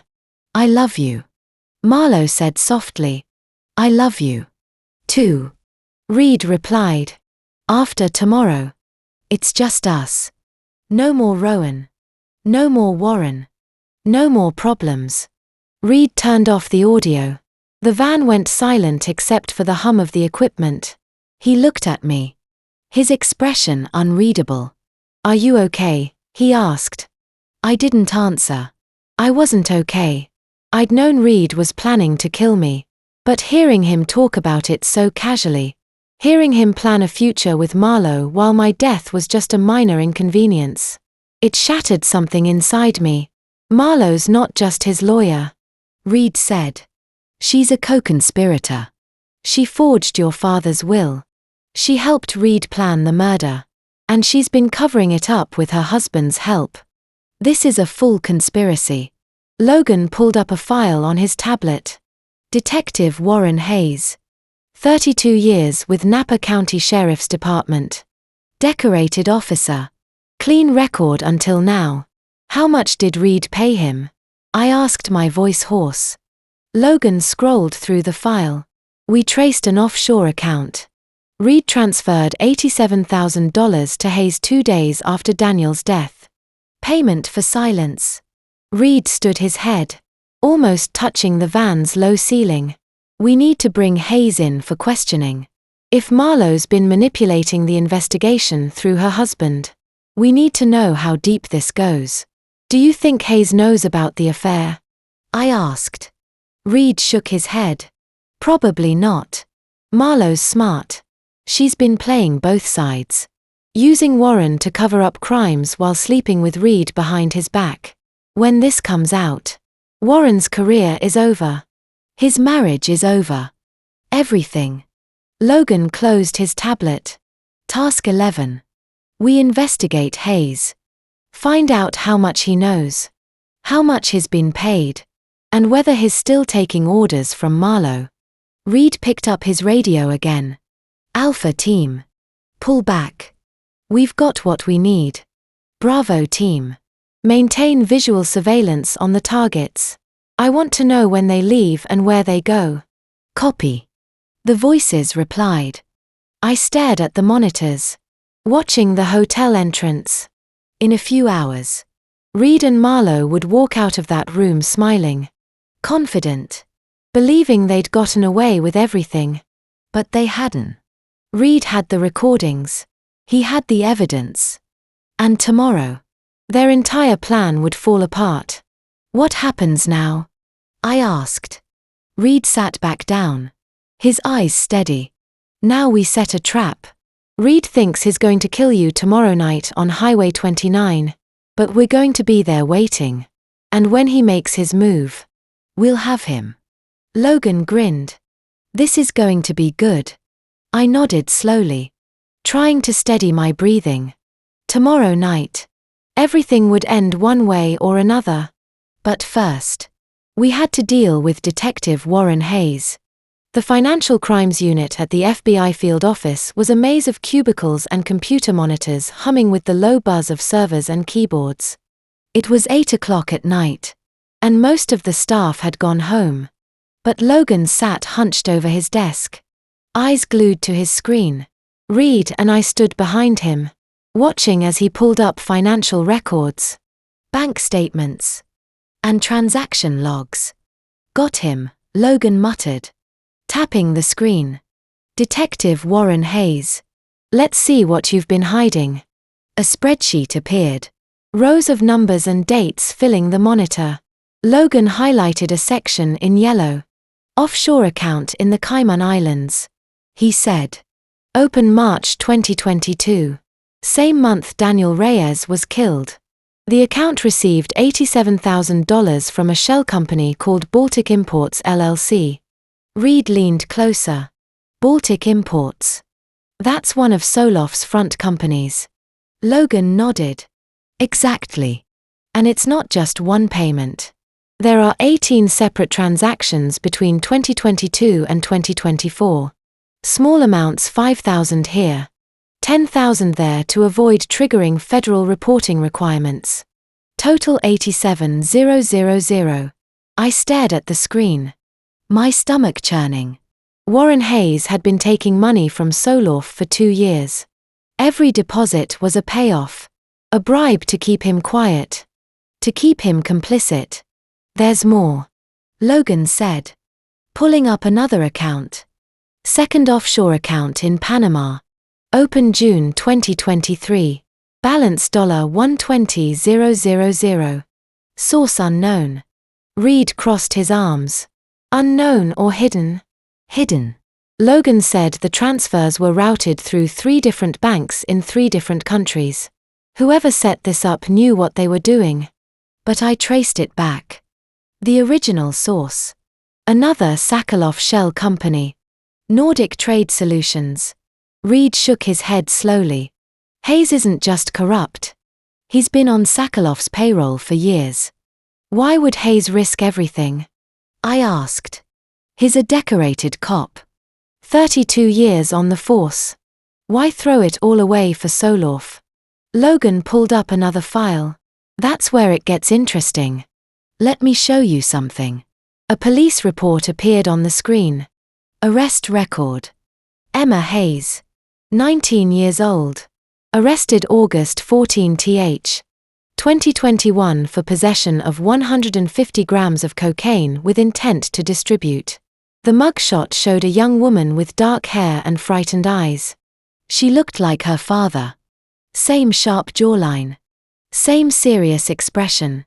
Hayes's daughter, Reed said quietly. Logan scrolled down. She was facing a felony charge. Federal offense.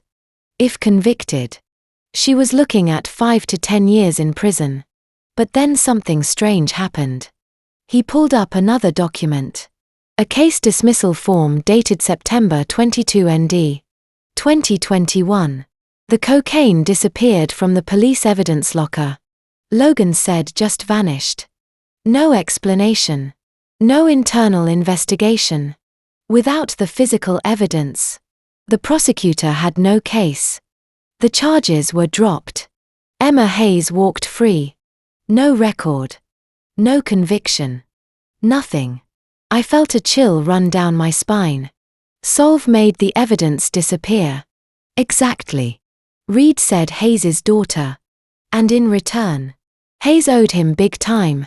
Logan closed the file and leaned back in his chair. When Daniel Reyes was murdered in September 2022, Hayes was the responding officer. He classified the death as a workplace accident within 48 hours. No autopsy. No forensic examination. No follow-up investigation. He closed the case before anyone could ask questions. Reed's jaw tightened. Hayes is Solof's inside man. He's been protecting the operation for 2 years. And his wife? I asked. Marlo. Does she know? Logan pulled up another file. A marriage certificate. Warren Hayes and Marlo Hayes married June 2018. Then financial records. Joint bank accounts. Mortgage payments. Credit cards. Hard to say. Logan said. Their finances are mostly separate. Marlo has her own accounts. Her own income from her law practice. But there's overlap. Hayes transferred $20,000 to Marlo's account in January 2023. No explanation. Reed frowned. Payment or just a husband helping his wife? Could be either. Logan admitted. But here's what we know for sure. Marlo forged Michael Clark's will in 2020 to remove St. Jude from the inheritance. She's been Reed's lawyer and his lover for at least 6 months. And her husband, Warren Hayes, covered up Daniel Reyes's murder. They're both complicit. I sank into a nearby chair. My head spinning. Reed. Marlo. Warren. Hayes. Sakaloff. It was a web of corruption and murder. And every thread led back to my vineyard. My father's vineyard. The place he'd built with his own hands now being used to print counterfeit money and destroy lives. What about Emma? I asked. Hayes's daughter. Is she involved? Logan shook his head. No evidence of that. She's a student at UC Davis now studying biology. Clean records since 2021. As far as we can tell, she has no idea what her father's been doing. Reed walked to the window staring out at the city lights. Hayes made a deal with the devil to save his daughter. I almost understand it. But that doesn't excuse what he's done. He covered up a murder. He took bribes. He's been protecting a criminal organization for 2 years. What happens now? I asked. Reed turned back to face me. His expression hard. We bring them all down tomorrow night. Highway 29 mile marker 52. Reed thinks he's going to stage your death as a car accident. But we're going to be there waiting. We'll have agents in position, surveillance in place. When Reed makes his move, we arrest him. And Marlo and Hayes. All of them. Logan stood, stretching his arms. It's a sting operation. We let Reed think everything's going according to plan. He drives you to the location, believing he's about to kill you and inherit the vineyard. But the moment he acts, we move in. Clean arrest. Solid evidence. No room for doubt. Reed looked at me. You're the bait, Rowan. Are you willing to do this? I thought about Daniel Reyes murdered in my wine cellar. I thought about Eddie recording evidence for 2 years out of guilt and fear. I thought about Quinn. Manipulated and threatened. I thought about my father, whose legacy had been twisted into something dark and ugly. Yes, I said. I'm willing. Reed nodded. Good. Task 12. We plan the trap. Every detail. Every contingency. We only get one shot at this. We can't afford to mess it up. Logan grinned. This is going to be one hell of a night. I stood slowly. My legs unsteady. Tomorrow night on Highway 29. Everything would come to an end. Reed would try to kill me. And the FBI would be there to stop him. I just hoped I'd survive long enough to see him in handcuffs. The tactical briefing room at the FBI's San Francisco field office was cold and windowless. Lit by harsh fluorescent lights. A large conference table dominated the center, surrounded by 12 agents in dark suits, each one armed and ready. At the head of the table stood Reed, his expression grim and focused. Logan sat beside him, laptop open, projecting a detailed map of Ashford Vineyard onto the wall-mounted screen. I sat near the back. Eddie Caruso beside me. He looked older in the daylight, his face pale, his hands trembling slightly as he gripped a cup of coffee. This was the man who'd witnessed Reed kill Daniel Reyes. The man who'd spent 2 years recording evidence in secret. And now he was here to help bring his own son to justice. Listen up, Reed said. His voice cutting through the low murmur of conversation. We've got one shot at this. If we screw it up, Reed walks. Rowan dies and Sakalov's operation keeps running. That's not happening, understood? Yes, sir, the agents replied in unison. Reed pointed to the projected map. Ashford Vineyard. Approximately 50 acres. Main house here. Wine cellar here. Stables here. Tonight at 8:00 p.m. Reed Clark will meet his wife Rowan in the wine cellar. He believes she's agreed to sell the vineyard. He believes he's won. But what he doesn't know is that we'll be waiting. Logan clicked to the next slide. A detailed floor plan of the wine cellar and surrounding buildings. Rowan will wear a microtransmitter hidden in her jacket button. Logan explained. Audio and GPS. We'll hear everything Reed says. And we'll know exactly where she is at all times. She'll also wear this. He held up a small device that looked like a wristwatch. Panic button. One press and we breach in 10 seconds. No hesitation. One of the agents raised her hand. What if Reed searches her? What if he finds the wire? Reed nodded. Good question. Rowan. We'll tell him you're nervous, that you want to record the conversation for your own legal protection. It's plausible. He might buy it. And if he doesn't? I asked, my voice tight. Then you hit the panic button. Reed said bluntly. We come in fast. But let's hope it doesn't come to that. We need Reed to confess on tape. We need him to talk about Daniel Reyes, about the counterfeit operation, about his plan to kill you. The more he says, the stronger our case. Logan pulled up another slide showing the positions of the 12 FBI agents. Red dots mark their locations around the vineyard. Alpha Team. 2 agents in the stables hidden behind hay bales. Bravo Team. 3 agents behind wine barrels in the cellar's south corridor. Charlie Team. 2 agents on the roof of the main house with long-range audio and visual surveillance. Delta Team. 3 agents in unmarked vehicles at the vineyard entrance. An Echo Team. That's me, and Reed will be in the mobile command center parked half a mile away. What about me? Eddie asked quietly. Reed turned to him. You'll be in the tunnel. Secret position 3. The one only you know about. You stay hidden until we give the all clear. If Reed or Sterling goes into the tunnel, you get out through the emergency exit. Do not engage. Understood? Eddie nodded. Understood. Reed looked at me. Rowan. Your job is to keep Reed talking. Ask him about Daniel. Ask him why he did it. Make him believe you're scared, confused, willing to cooperate. The more he talks, the more evidence we collect. But if he pulls a weapon, if he makes any move to hurt you, you hit that button. Don't hesitate. Don't try to be a hero. We'll handle it. My hands were shaking.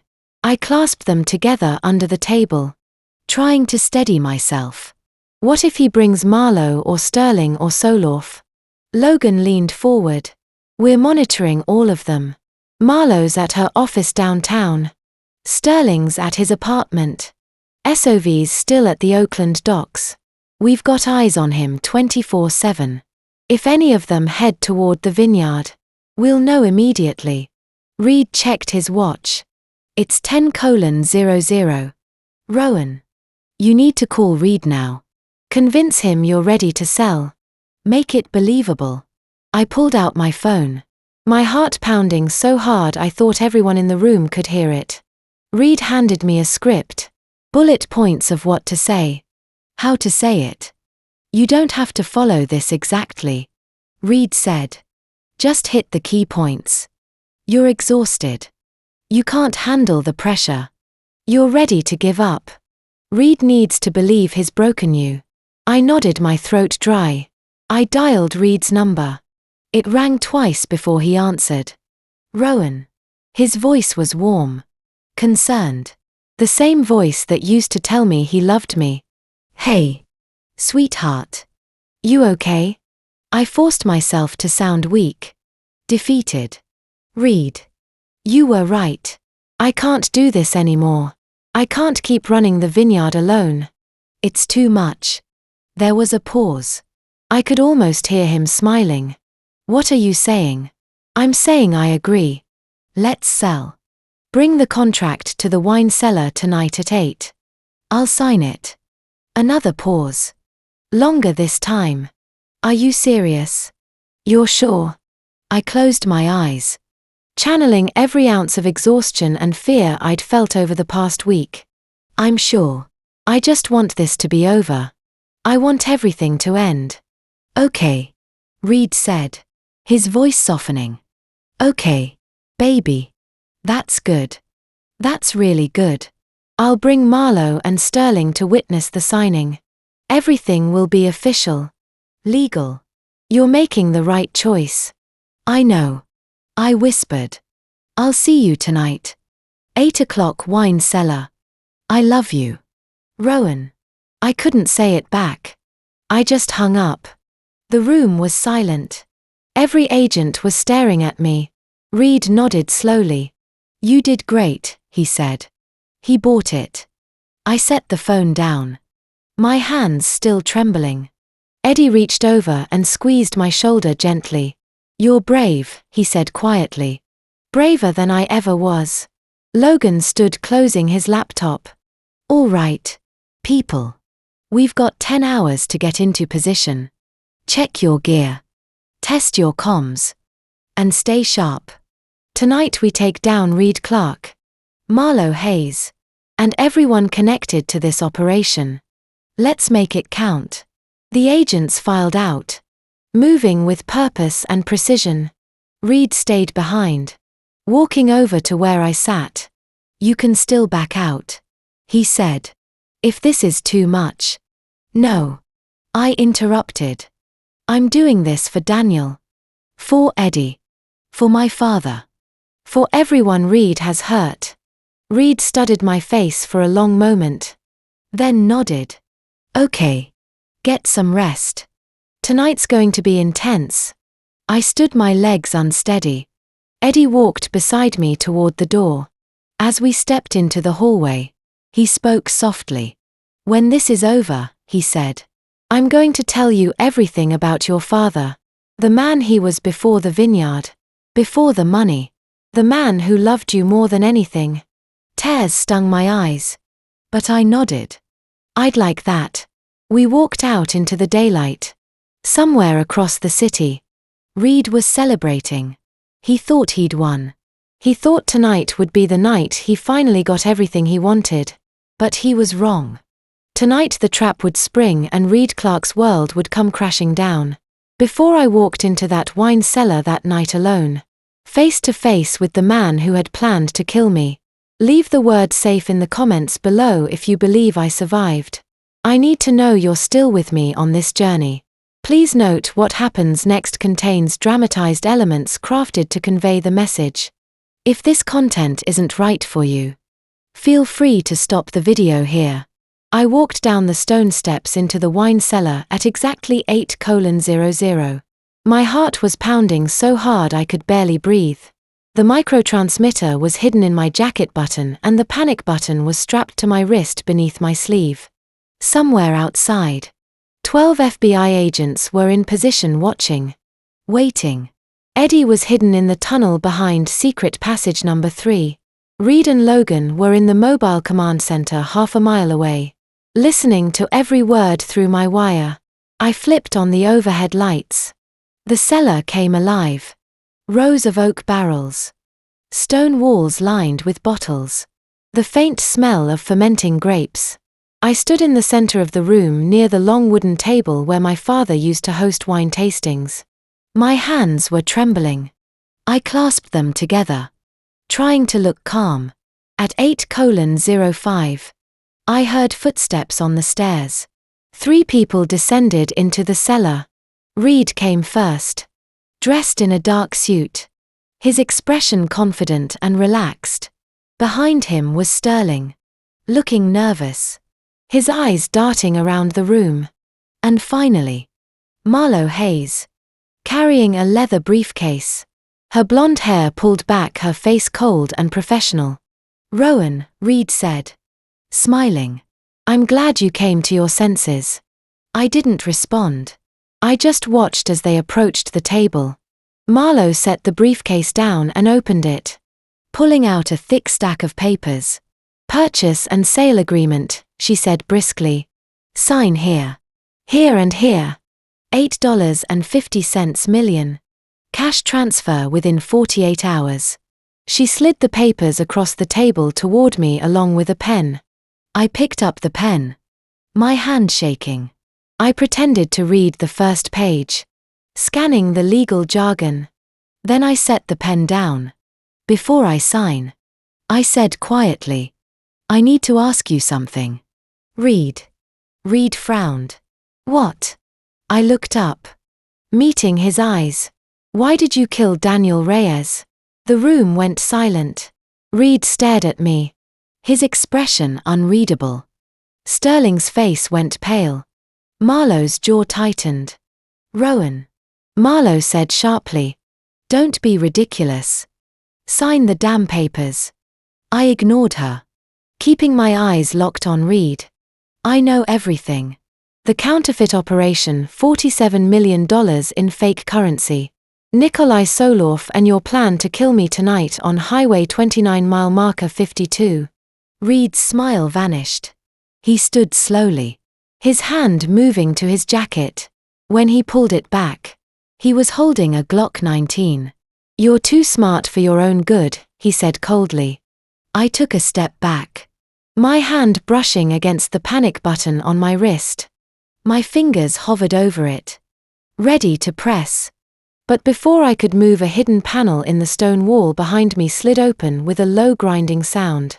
Everyone turned. Eddie Caruso stepped out from the secret passage holding a double-barreled shotgun aimed directly at Reed. "Put the gun down, son," Eddie said, his voice steady and cold. Reed's face went white. "Dad, I told you to stop," Eddie said. "I begged you. But you wouldn't listen. I won't let you kill another innocent person." Reed hesitated, the Glock still raised. His eyes darted between Eddie and me, calculating, weighing his options. "Reed," Sterling stammered, backing toward the stairs. "What the hell is going on?" "Shut up," Reed snapped. Marlo reached for her phone, but Eddie shifted the shotgun toward her. "Don't even think about it." The tension was suffocating. I could feel my pulse hammering in my ears. Reed's finger twitched on the trigger. And then, chaos. The cellar exploded with sound and light. FBI agents poured in from every direction. Through the main entrance. Through side doors I didn't even know existed. Down from the upper storage rooms. Red laser sights cut through the dim light. Dozens of them converging on Reed, Sterling, and Marlowe. I drop your weapon. Hands in the air. Reed's voice boomed through the cellar, amplified by a megaphone. Reed froze the Glock, still in his hand. For a moment, I thought he might try to shoot, but then he saw the agents. 12 armed men and women surrounding him.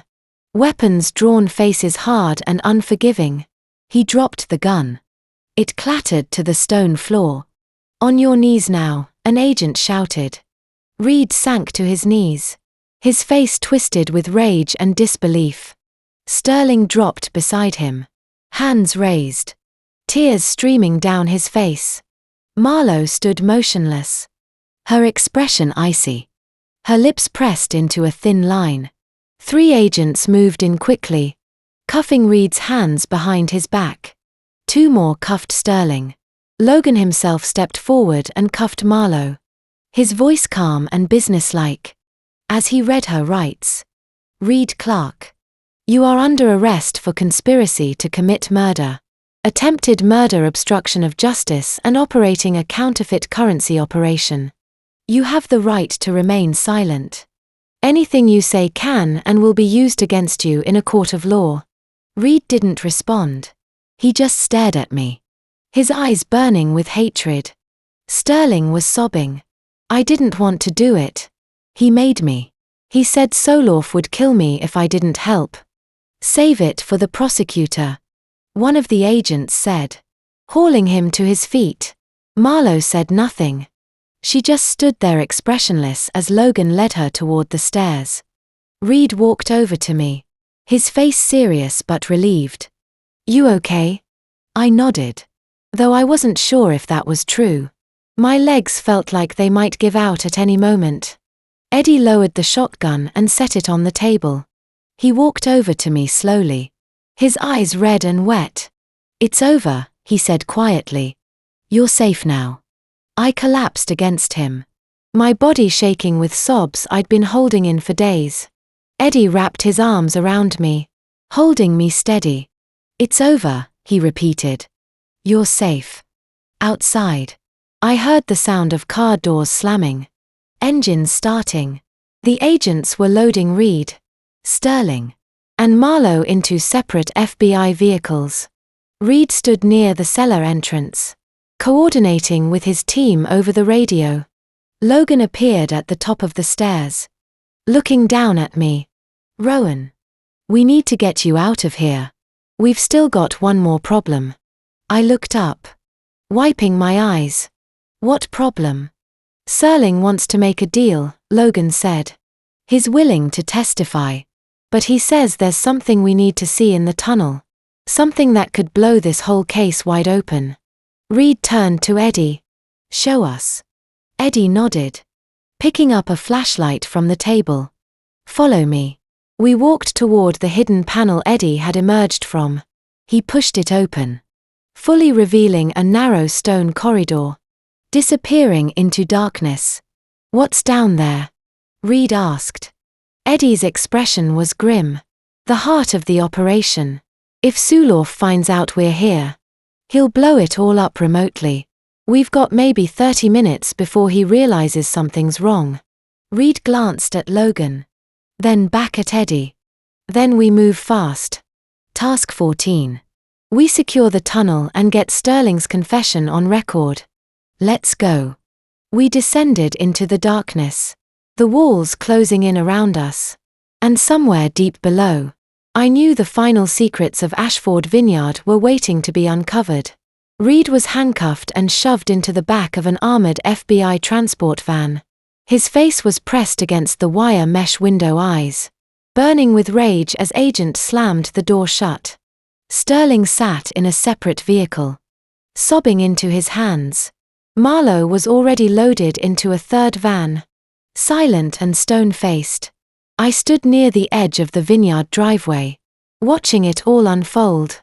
Eddie was beside me, his hand on my shoulder. Reed was coordinating with his team over the radio, barking orders about evidence collection and prisoner transport. And then boom. The wine cellar exploded. A massive fireball erupted from the ground, shooting flames 50 feet into the air. The shock wave hit me like a physical blow, knocking the air from my lungs. The earth trembled beneath my feet. Windows shattered in the main house. Debris. Chunks of stone. Splintered wood. Twisted metal rained down across the vineyard. "Get down," Eddie shouted, yanking me to the ground. He threw himself over me as burning fragments fell around us. Agents scattered, diving behind vehicles and wine barrels. Reed crouched behind the mobile command center, shielding his head. Logan stumbled out of the van, laptop clutched to his chest, eyes wide with shock. The explosion echoed across the valley, a deep booming roar that seemed to go on forever. When it finally stopped, there was only the crackling of fire and the ringing in my ears. Eddie helped me sit up. My forehead was bleeding, a small cut from flying debris. He pressed his sleeve against it, his face pale. "You okay?" he asked.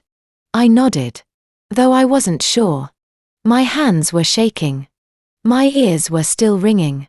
Logan scrambled back into the command van, typing furiously on his laptop.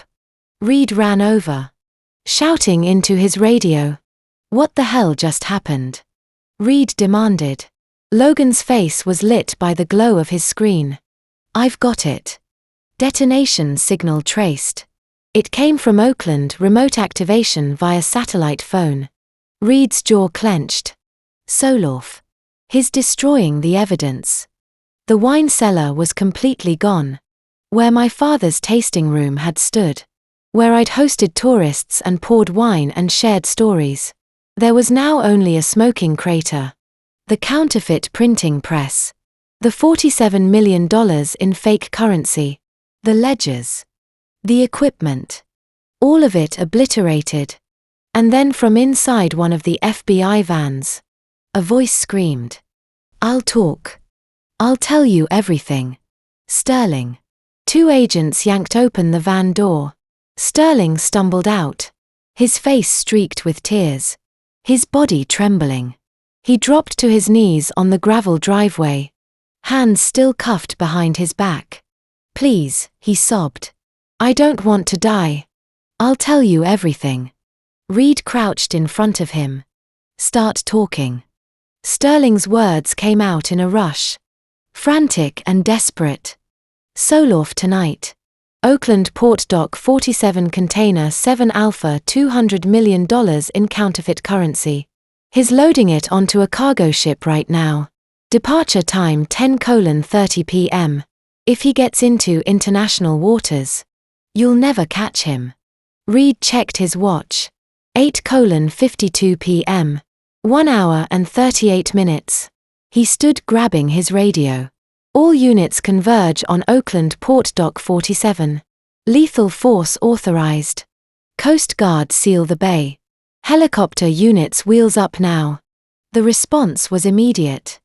Agents sprinted to their vehicles. Engines roared to life. 3 black SUVs peeled out of the vineyard, sirens blaring. In the distance, I heard the deep thrum of helicopter rotors spinning up. Reed turned to Logan. "Get 50 agents to that dock. I want SWAT tactical and the bomb squad. If Solov's got explosives, I want them disarmed before he can blow another hole in this city." "On it," Logan said, already on his phone. I stood slowly, my legs unsteady. Eddie helped me to my feet. Blood was still trickling down my forehead.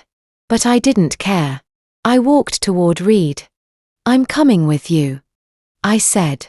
Reed looked at me, his expression hard. "Mrs. Clark, don't call me that," I interrupted. "And I'm not asking. I'm coming. This is my vineyard. My father's legacy. So destroyed it. I want to see him arrested. Reed studied my face for a long moment. Then he glanced at Eddie. Eddie nodded. Let her come. She's earned it. Reed sighed. Then gestured toward one of the SUVs. Get in. But you stay in the vehicle when we breach. Understood. Understood. I said. Logan grabbed a first aid kit from the command van and quickly bandaged the cut on my forehead. Then Eddie and I climbed into the back of Reed's SUV. Logan took the front passenger seat. Reed slid behind the wheel. Hold on, Reed said. Slamming the gas pedal. The SUV shot forward tires. Screeching on the gravel. We rocketed down the vineyard driveway and onto the main road, sirens. Wailing lights flashing. Behind us. A convoy of FBI vehicles followed black SUVs, armored vans, unmarked sedans. In the sky above. 3 helicopters banked sharply heading west toward Oakland. Reed's radio crackled. Coast Guard Cutter Steadfast and Cutter Vigilant are en route. ETA 15 minutes. They'll form a blockade at the mouth of the bay. Copy that. Reed replied. Do not let that cargo ship leave U.S. waters. I stared out the window as we raced through the darkening hills. The vineyard was behind us now. A column of smoke rising into the night sky. Everything my father had built. Everything I'd tried to protect was gone. But Soloff wasn't gone. Not yet. And if we didn't stop him in the next 90 minutes, he never would be. Eddie reached over and squeezed my hand. We'll get him, he said quietly. I nodded. My jaw set. We have to. Reed's voice cut through the silence. Task 15. Oakland raid. This is it. We take down Soloff. We seize the counterfeit shipment and we end this operation for good. The SUV roared down the highway headlights, cutting through the darkness. Ahead of us. The lights of Oakland glittered on the horizon. And somewhere in those docks, Nikolai Soloff was waiting. 15 black SUVs rolled into Oakland port at 9:30 p.m. Headlights off, engines purring low. We moved in silence. A dark convoy threading through rows of shipping containers stacked like steel mountains. The air smelled like salt and diesel.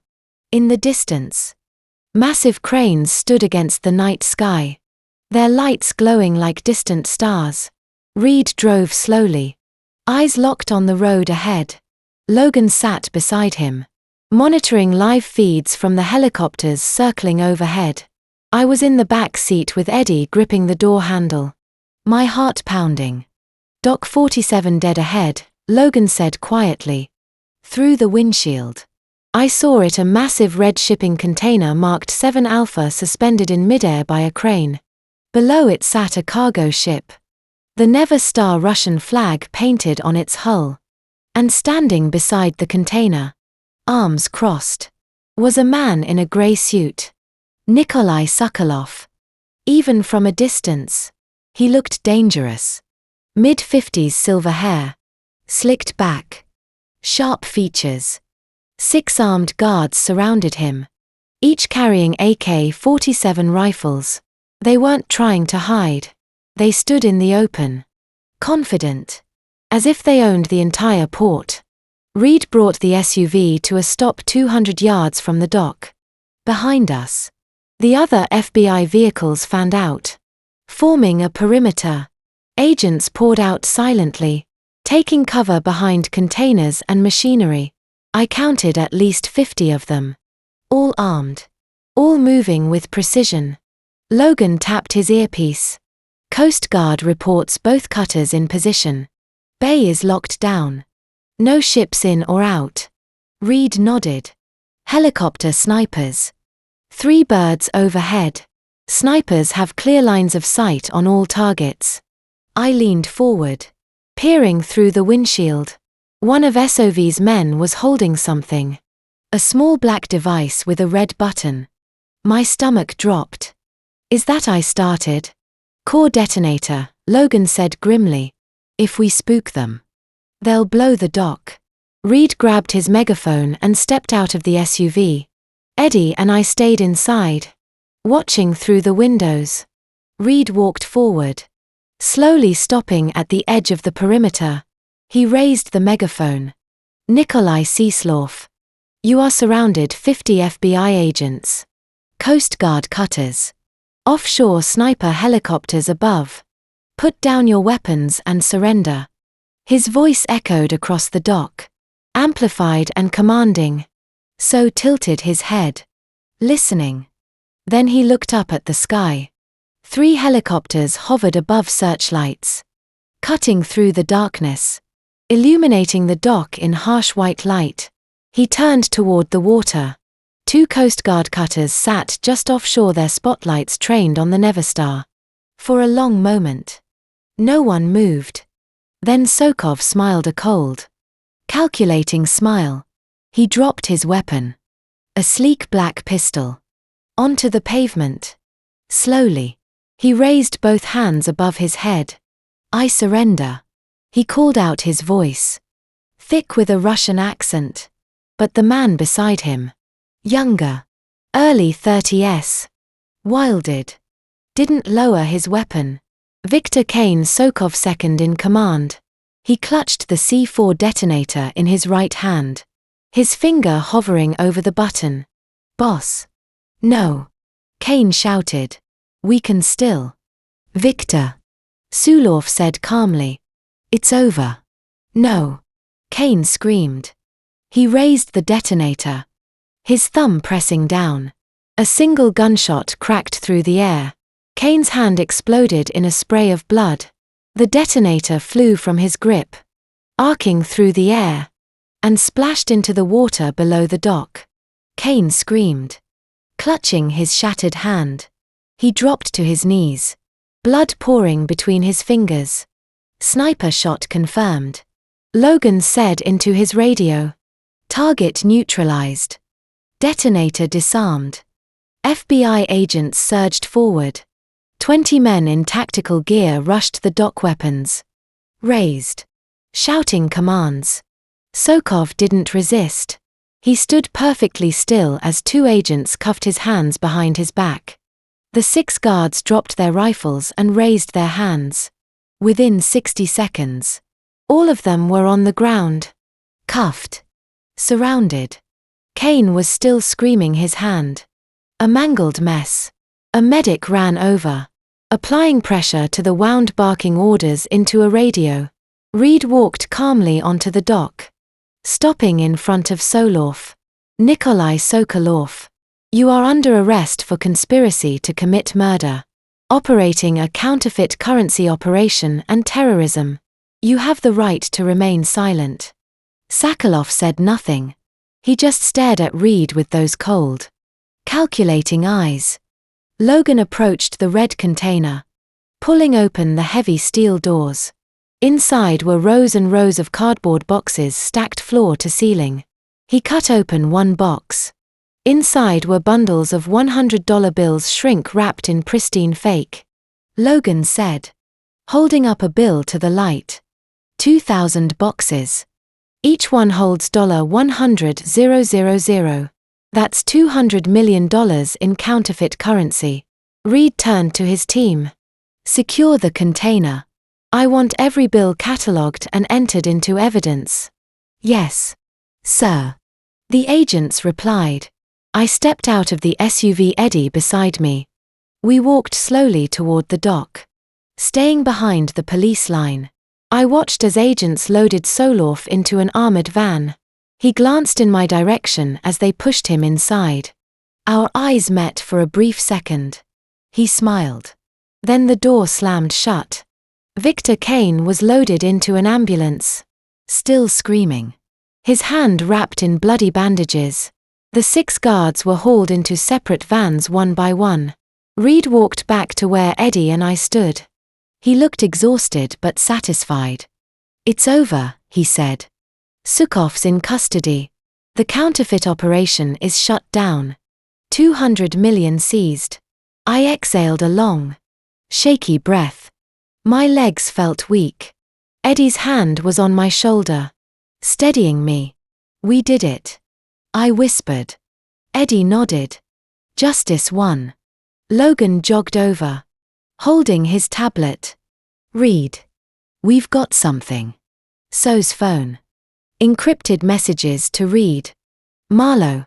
And Hayes. Detailed instructions. Payment records. Everything. This connects all of them. Airtight case. Reed allowed himself a small smile. Good. Get it to the prosecutor. I want charges filed by tomorrow morning. He turned to me. Mrs. Clark will need your testimony at trial. Probably in about 5 months. Can you do that? I nodded. Yes. I'll be there. Reed extended his hand. Thank you. You were brave. Your father would be proud. I shook his hand. Tears stinging my eyes. Eddie and I walked back to the SUV. Behind us, agents were swarming the dock, securing evidence, photographing the scene. The helicopter still circled overhead, their searchlights sweeping the water. As we drove away, I looked back one last time at Dock 47. The red container sat empty now, its doors wide open, its secrets exposed. It was finally over. But the hardest part. The trial was still to come. The United States District Court for the Northern District of California was packed. Every seat in the gallery was filled. Reporters with cameras. Vineyard employees I'd worked with for years. Members of Daniel Reyes's family sitting in the front row. His widow Maria held her daughter's hand. The little girl, 7 years old, now stared straight ahead, her face solemn. I sat behind the prosecutor's table. Eddie beside me. Reed and Logan sat a few rows back. The air in the courtroom was thick with anticipation. It was March 15, 2025. 5 months had passed since that night at Oakland Port. 5 months of depositions, evidence reviews, and sleepless nights. And now, finally, justice. The bailiff's voice cut through the murmur of conversation. All rise. The Honorable Judge Patricia Novak presiding. Everyone stood as Judge Novak entered, a woman in her 60s with grey hair pulled back in a tight bun and sharp, intelligent eyes. She took her seat at the bench and gestured for us to sit. Be seated, she said. The side door opened and 6 defendants were led into the courtroom in orange jumpsuits. Hands cuffed in front of them. Feet shackled. Reed came first. He didn't look at me. His face was expressionless. His jaw set. Behind him came Sterling, eyes red from crying. Then Quinn, pale and trembling. Marlowe walked in with her head held high, defiant even now. Warren Hayes looked broken. His shoulders slumped. And finally Nikolai Soloff, calm and cold as if this were just another business meeting. They were seated at the defense table, surrounded by their attorneys. Judge Novak adjusted her glasses. We are here for sentencing in the matter of United States versus Reed Clark and co-defendants. Prosecutor King, please read the charges. Sarah King stood, a sharp-eyed woman in her 40s dressed in a navy suit. She picked up a document and began reading. Reed Clark, first-degree murder in the death of Daniel Reyes. Conspiracy to commit murder in the attempted killing of Rowan Clark. Counterfeiting $47 million in U.S. currency. Money laundering. Obstruction of justice. Her voice was steady, clinical. But each charge hit me like a blow. Sterling Gray. Accomplice to murder. Conspiracy to commit murder. Counterfeiting. Quinn Gray, accessory after the fact. Obstruction of justice. Tax fraud. Marlowe Hayes, forgery of legal documents. Specifically the last will and testament of Michael Clark. Conspiracy to commit murder. Fraud. Warren Hayes accepting bribes totaling $87,000. Obstruction of justice. Evidence tampering. Nikolai Sokoloff. Violations of the Racketeer Influenced and Corrupt Organizations Act. counterfeiting $200 million in U.S. currency, money laundering, conspiracy to commit murder. Sarah King sat down the document and looked at the judge. Your Honor, the prosecution requests maximum sentencing for all defendants. Judge Novak nodded. The court will hear the victim impact statement. Mrs. Clark, please approach. My legs felt like jelly as I stood. Eddie squeezed my hand and I walked to the podium at the center of the courtroom. I placed my written statement on the stand. But I didn't need to read it. The words were burned into my memory. I looked at Reed. He stared straight ahead, refusing to meet my eyes. Reed didn't just betray me as a husband. I began, my voice shaking. He murdered an innocent man. Daniel Reyes, a 28-year-old father who was just trying to provide for his family. He tried to erase my father's legacy by forging his will, stealing from a children's hospital that was supposed to honor my stepmother's memory. And he planned to kill me as casually as if he were ordering a cup of coffee. My voice grew stronger. I want him to spend the rest of his life in prison. I want him to know that the truth won. That justice was served. That no matter how much money he had, how many people he manipulated, he couldn't escape what he did. I turned to Maria Reyes. She was crying silently. Her daughter pressed against her side. And Daniel Reyes deserved better. I said. His family deserves peace. And I hope this sentence gives them some measure of that. I stepped down, my hands trembling. Eddie was waiting at the gallery rail, and I collapsed into the seat beside him. Judge Novak looked at the defendants. Does anyone wish to make a statement before sentencing? Reed's attorney stood. Your Honor. My client. Sit down, Reed said coldly. His attorney hesitated, then sat. Judge Novak waited. None of the other defendants spoke. Very well, she said. She picked up a stack of papers and began reading. Reed Clark. You have been found guilty on all counts for the murder of Daniel Reyes and the conspiracy to commit the murder of Rowan Clark. I sentence you to life in federal prison without the possibility of parole. The courtroom erupted in whispers. Reed didn't flinch. Sterling Gray. You are sentenced to 30 years in federal prison. Sterling's head dropped into his hands. His shoulders shook with sobs. Quinn Gray. Due to your cooperation with federal authorities, I sentence you to 6 years in federal prison. You will be eligible for parole after 4 years. Quinn closed her eyes, tears streaming down her face. Marlo Hayes. You are sentenced to 25 years in federal prison. Marlo's expression didn't change. She sat perfectly still, staring at the judge. Warren Hayes. You are sentenced to 18 years in federal prison. Warren Hayes finally looked up, his face crumpling. He mouthed something, maybe. I'm sorry. But no sound came out. Nikolai Sakharov. For your extensive criminal enterprise and the harm you have caused, I sentence you to life in federal prison without the possibility of parole. Suf smiled faintly as if he'd expected nothing less. Judge Novak picked up her gavel. Additionally, all assets seized in connection with this case, including the $200 million in counterfeit currency and the $8.5 million from the attempted sale of Ashford Vineyard, will be turned over to St. Jude Children's Research Hospital as stipulated in the original will of Michael Clark. My breath caught. St. Jude. My father's wish. After everything, it would finally be honored. Judge Novak struck her gavel once, the sound echoing through the courtroom. This court is adjourned. The bailiffs moved quickly, leading the defendants out through the side door. Reed walked past me without a glance. Sterling was still crying. Quinn looked back once, her eyes meeting mine, and I saw regret there. Real crushing regret. Then they were gone. The courtroom emptied slowly. Maria Reyes approached me, her daughter clinging to her hand. Thank you, Maria said, her voice thick with emotion.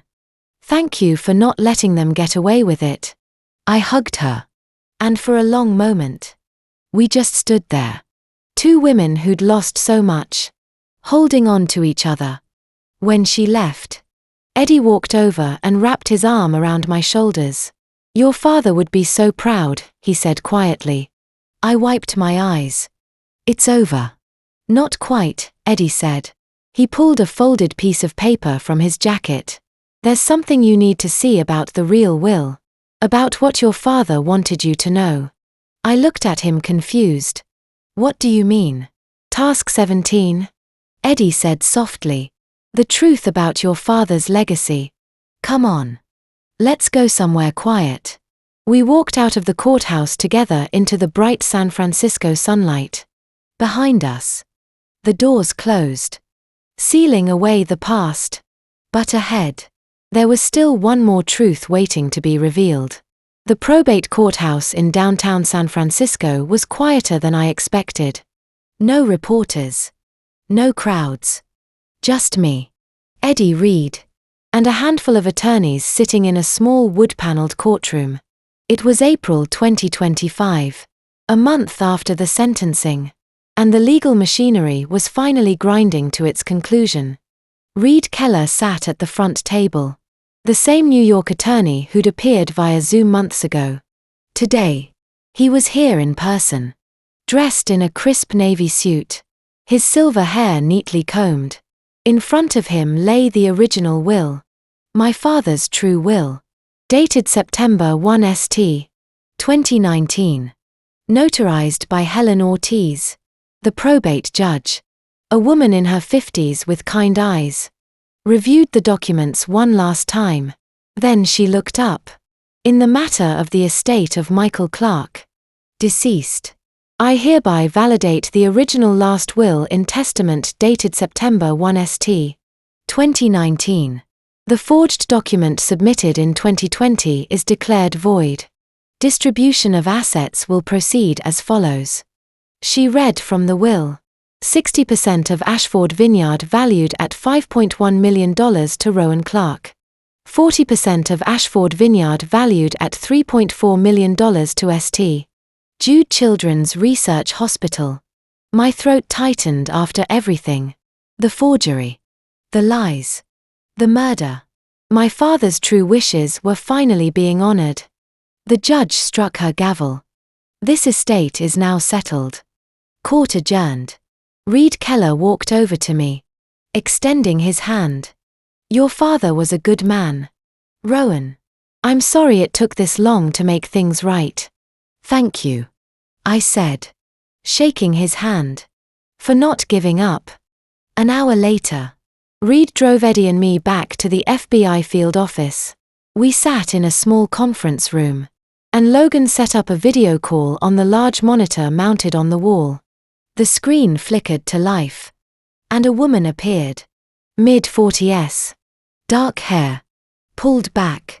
Wearing a white lab coat with the St. Jude logo embroidered on the chest. Behind her, I could see bright murals of animals and rainbows painted on the walls. A hospital hallway. Children's voices echoed faintly in the background. Mrs. Clark, the woman said, smiling warmly. I'm Dr. Rebecca Allen, Director of Development at St. Jude Children's Research Hospital. Thank you for taking the time to speak with us. Of course, I said, my voice tight with emotion. Dr. Allen's expression softened. First, I want to say how deeply sorry we are for everything you've been through. Your father's generosity, his desire to honor his late wife, Sarah, is truly remarkable, and we are honored to carry forward his legacy. She glanced down at something off-screen, then looked back at the camera. The inheritance from your father's estate, $3.40 million, will be used to establish the Michael Clark Pediatric Cancer Research Center here at St. Jude. It will fund cutting-edge research into childhood leukemia and lymphoma, the same diseases that took Sarah's life. Tears stung my eyes. I nodded, unable to speak. Dr. Alan continued. Additionally, we are establishing the Daniel Reyes Memorial Fund to honor the brave young man who exposed the criminal operation at Ashford Vineyard. Daniel's courage, his willingness to speak out, even knowing the danger saved lives, and we want to make sure his memory lives on. She smiled. To date, the Daniel Reyes Memorial Fund has raised $2 million. With that money, we've provided treatment to 83 children with cancer, 83 families who now have hope because of Daniel's sacrifice. I pressed my hand to my mouth, tears streaming down my face. Eddie placed his hand on my shoulder, squeezing gently. Last week, Dr. Alan said, we held a ribbon-cutting ceremony for the new research wing funded by your father's estate. Daniel's widow, Maria, and his daughter, Sophia, attended. They wanted me to tell you how grateful they are. Maria said. Dr. Alan's voice wavered slightly. She said, Daniel believed in doing what was right, even when it was hard. Rowan did the same. She gave my husband justice, and now his name will save children. That's all we ever wanted. I couldn't hold it in anymore. I sobbed, my shoulders shaking. Eddie pulled me close, holding me as I cried. Dr. Alan waited patiently, her own eyes glistening. When I finally looked up, she spoke again. Your father loved you very much, Rowan. He wanted to leave a legacy of healing and hope. And because of you, because you fought for the truth, that legacy will live on. We will never forget Michael Clark. We will never forget Sarah. And we will never forget Daniel Reyes. Thank you, I whispered. This is what my father wanted. And it's what Daniel deserved. Dr. Alan nodded. If you ever want to visit, we'd be honored to give you a tour. The children would love to meet you. I'd like that, I said. The screen went dark. Reed leaned back in his chair. That's it, Rowan. The case is officially closed. Reed, Sterling, Marlowe, Hayes, and Suloff are all serving their sentences. The counterfeit operation has been dismantled. St. Jude has received the funds. Justice has been served. Logan handed me a folder. One more thing. The FBI is returning ownership of Ashford Vineyard to you. The wine cellar is gone, obviously. But the land, the house, the vines, they're all yours. What you do with it now is up to you. I stared at the folder, my hands trembling. For so long, the vineyard had been a place of fear and violence. Reed had turned it into a crime scene. Sakaloff had used it to print counterfeit money. My father's legacy had been twisted into something dark and ugly. But it didn't have to stay that way. Eddie spoke quietly. Your father built that vineyard from nothing. He planted every vine, designed every label, poured his heart into every bottle. It was his dream and it can be yours too if you want it. I looked at him. What do you think I should do? Eddie smiled. I think you should rebuild it. Not as it was, but as something new. Something that honors your father, honors Daniel, and gives you a future. I opened the folder. Inside were the deeds, the property records, the vineyard's financial statements. Everything was mine now, and for the first time in months, I felt hope. Okay, I said softly. I'll rebuild it. Reed stood, extending his hand. Good luck, Rowan. You've earned it. I shook his hand. Then Logan's. Eddie and I walked out of the FBI building together into the bright April sunlight. As we drove back toward Napa, I stared out the window at the rolling hills and endless vineyards. Somewhere out there, my father's dream was waiting, and I was going to bring it back to life. Not for Reed, not for Sakaloff, but for my father. For Sarah. For Daniel. And for myself. Task 18. The rebirth of Ashford Vineyard. It was December 24th, 2025. 8 months since the trial ended. 8 months since I decided to rebuild. I stood at the edge of Ashford Vineyard, watching the sun dip below the hills. The vineyard was unrecognizable now, transformed from a place of violence and lies into something new. Something hopeful. The old wine cellar, the place where Reed had hidden his counterfeit operation, was gone. In its place stood a 2-story structure with floor-to-ceiling windows and reclaimed wood beams. The lower level had been converted into the Prohibition History Archive, a museum documenting Napa Valley's bootlegging past, filled with old photograph, smuggling routes, and stories of the people who'd risked everything to keep wine alive during America's dry years. Tourists came from all over to see it. The upper level was a temperature-controlled wine vault, storing bottles from local vineyards, including our own. But the heart of the new vineyard was Daniel's legacy tasting room. I walked inside, flipping on the lights. The room glowed warmly. Glass walls exposed wooden beams, soft Edison bulbs hanging from the ceiling. On the far wall hung a large photograph of Daniel Reyes, smiling in his workclothes, standing beside a row of grapevines. Below it, a bronze plaque read, Daniel Reyes, 1994 to 2022. His courage exposed evil. His memory inspires hope. Beside the photo were framed newspaper articles about the trial and FBI condemnation letter and a thank you note from Maria and Sophia Reyes. Visitors stopped here every day reading Daniel's story, learning what he'd sacrificed. The door opened behind me. Eddie walked in carrying 2 wine glasses. He looked healthier now. Color in his cheeks. Steadiness in his hands. 11 years sober and he'd never looked back. Ready? He asked. I smiled. Yeah. We'd hired a young couple, Wyatt and Isa Bennett, both 28 fresh graduates from UC Davis with degrees in viticulture. They managed the wine production and marketing, bringing energy and new ideas to the vineyard. Wyatt had a gift for blending and EA had turned our small operation into something people talked about.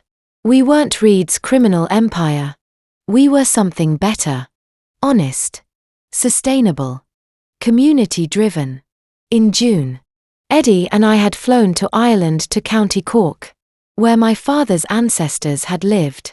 We'd visited old churches and overgrown cemeteries tracing the Clark family line back 200 years. We'd held a small memorial for my father at a clifftop overlooking the Atlantic, scattering wild flowers into the wind. It had been the closure I'd needed. Back at the vineyard, we'd planted a California coastal redwood beside the tasting room, a living monument to Daniel. The tree was still young, only 6 feet tall, but it would grow for centuries. Beneath it, we'd placed a bronze marker with Daniel's name and dates. Now Eddie and I walked outside onto the front porch of the main house. The air was cold, crisp, smelling faintly of pine and wood smoke. Christmas lights twinkled along the roof line, warm and golden against the darkening sky. Eddie set the glasses down on the small table between 2 rocking chairs. Then he pulled out a bottle from behind his back. Chateau Margaux 1996 bottle number 217. The same bottle that had opened the secret passage all those months ago. I laughed. You kept it. FBI returned it as evidence. Eddie said, grinning. Figured it deserved a better ending. He opened the bottle, carefully pouring the deep red wine into both glasses. The liquid caught the light glowing like liquid rubies. I picked up my glass and Eddie did the same. To Daniel, I said softly. To my father. To justice. Eddie nodded. And to second chances. We clinked our glasses together. The sound delicate and clear in the quiet night. I took a sip. The wine was rich. Layered. Perfect. aged. For nearly 30 years. Just like the secrets it had once concealed. We sat in the rocking chairs. Side by side. Looking out over the vineyard. The vines stretched in neat rows down the hillside. Their bare branches silhouetted against the fading light. In the distance. The redwood tree swayed gently in the winter breeze. Above us. Stars began to appear one by one, piercing the deepening blue. You did good. Kid, Eddie said quietly. Your father would be proud. I swallowed the lump in my throat. I hope so. I know so. We sat in silence. Sipping wine. Watching the sky darken.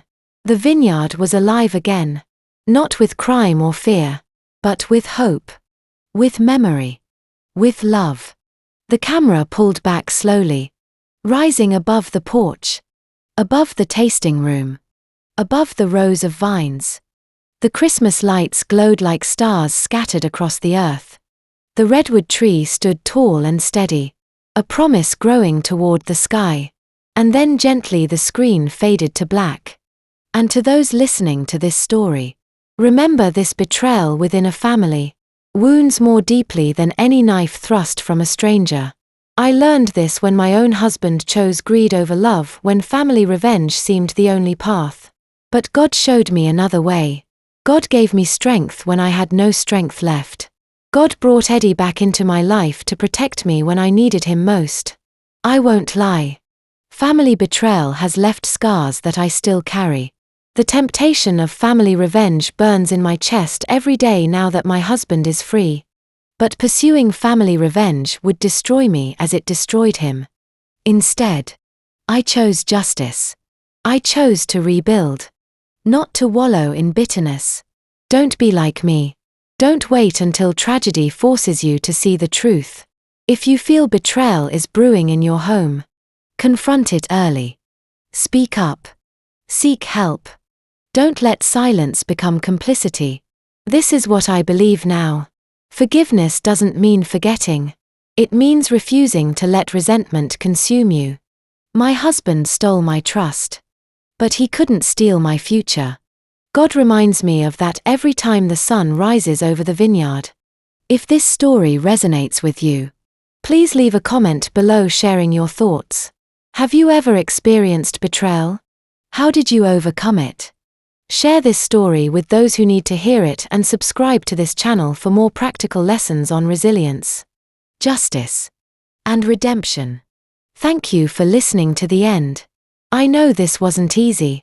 And please note, the stories on this channel contain fictional elements created for educational purposes. If this content is not suitable for you, feel free to leave and find other content that is more appropriate for your needs.